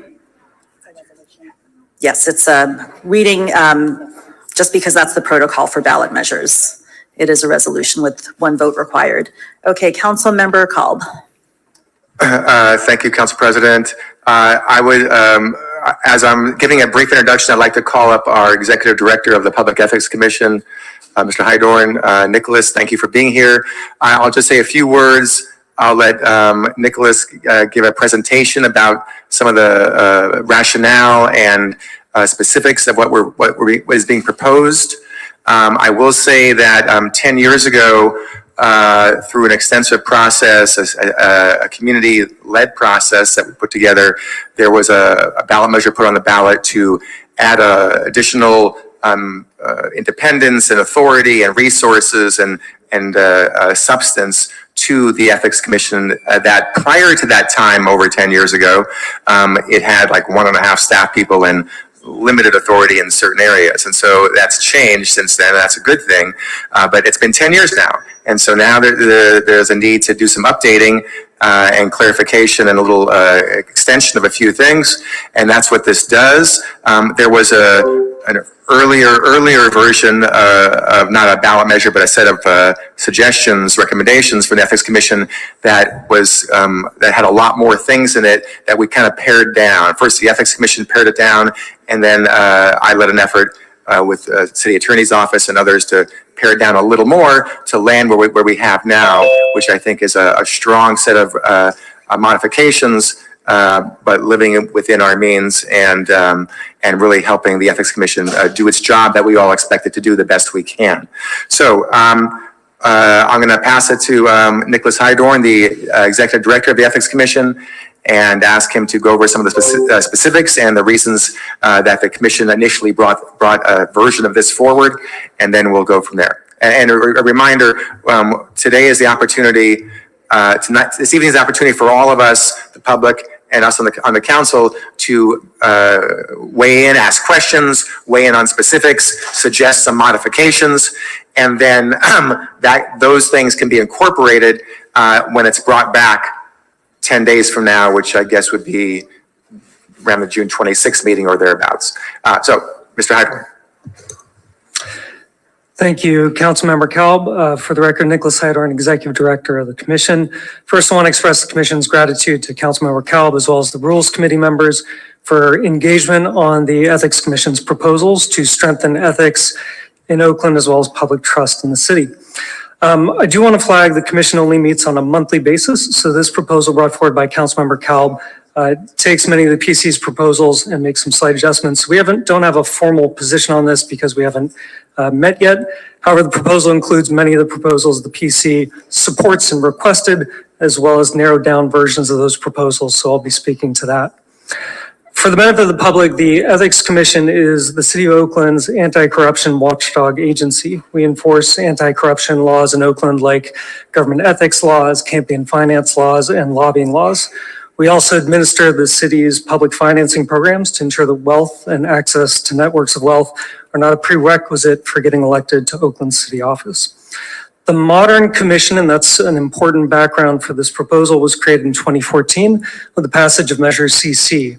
Councilmember Kalb, we're fortunate to have here, was the author of that measure, and it really established the procedures, minimum staffing requirements, and structure of the modern commission. At the time the Measure CC was passed, Oakland was really at the forefront nationally of ethics reform. Although in the intervening, say, 10 years, what we've seen is the field has continued to improve and best practices within the field, as well as some of the practices we see in peer jurisdictions, have gone beyond. So part of the goal of the Commission in bringing this forward is to help ensure we update our practices so that we stay the vigorous enforcement agency and administrative agency that we are intended to be, and also to ensure that we are as successful as you can be in implementing the charges that the City Council has entrusted us with.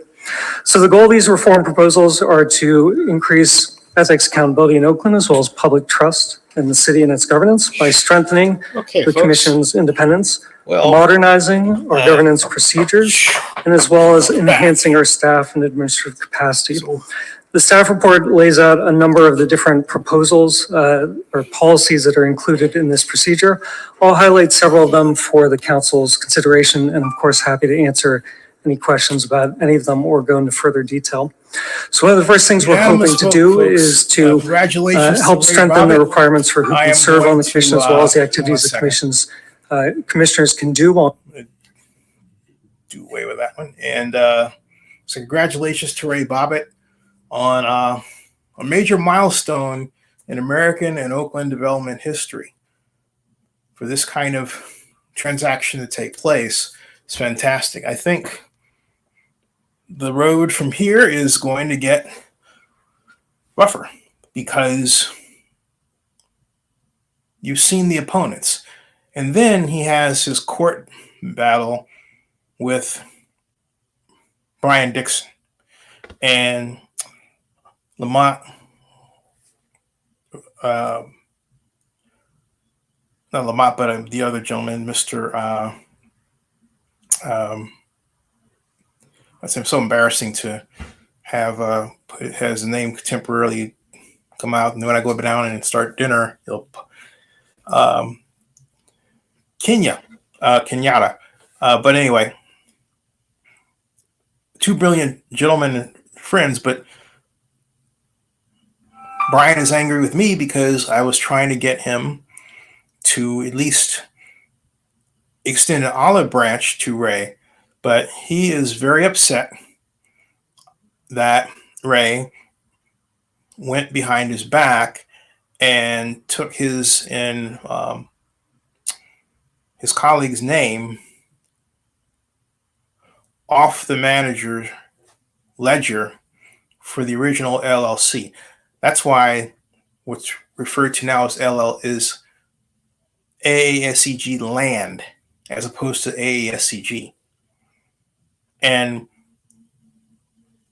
Brian has, if you know him, he's very passionate, very intelligent, very forceful gentleman. And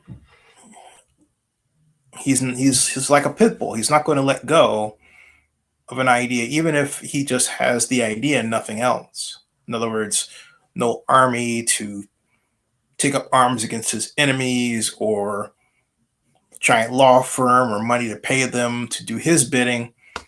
He's family first. But he is essentially correct over the way Ray handled this. And it would be, I think, in the best interests of Ray Bobbitt and Loop Capital to square that circle. In other words, to deal with Brian and his colleague in the way that entails a buyout, if they'll accept it. I think Brian wants to just destroy what Ray is doing. That's how bad the blood is from his perspective. And I tried to warn him that this day will come, because now Brian has a problem where Ray can make the argument that, hey, I wouldn't have got this far if I had you two in the group. I couldn't make a move. So now look what we've done. And it's hard to argue against him, okay, because of this milestone. So it's going to be interesting what comes out of it. I have been all for us supporting each other and not doing what either has done to each other, in terms of Ray not figuring out a way to be more conclusive. But I've got to go. Subscribe to Zenny 62. I'll talk more about it later. I'll see you.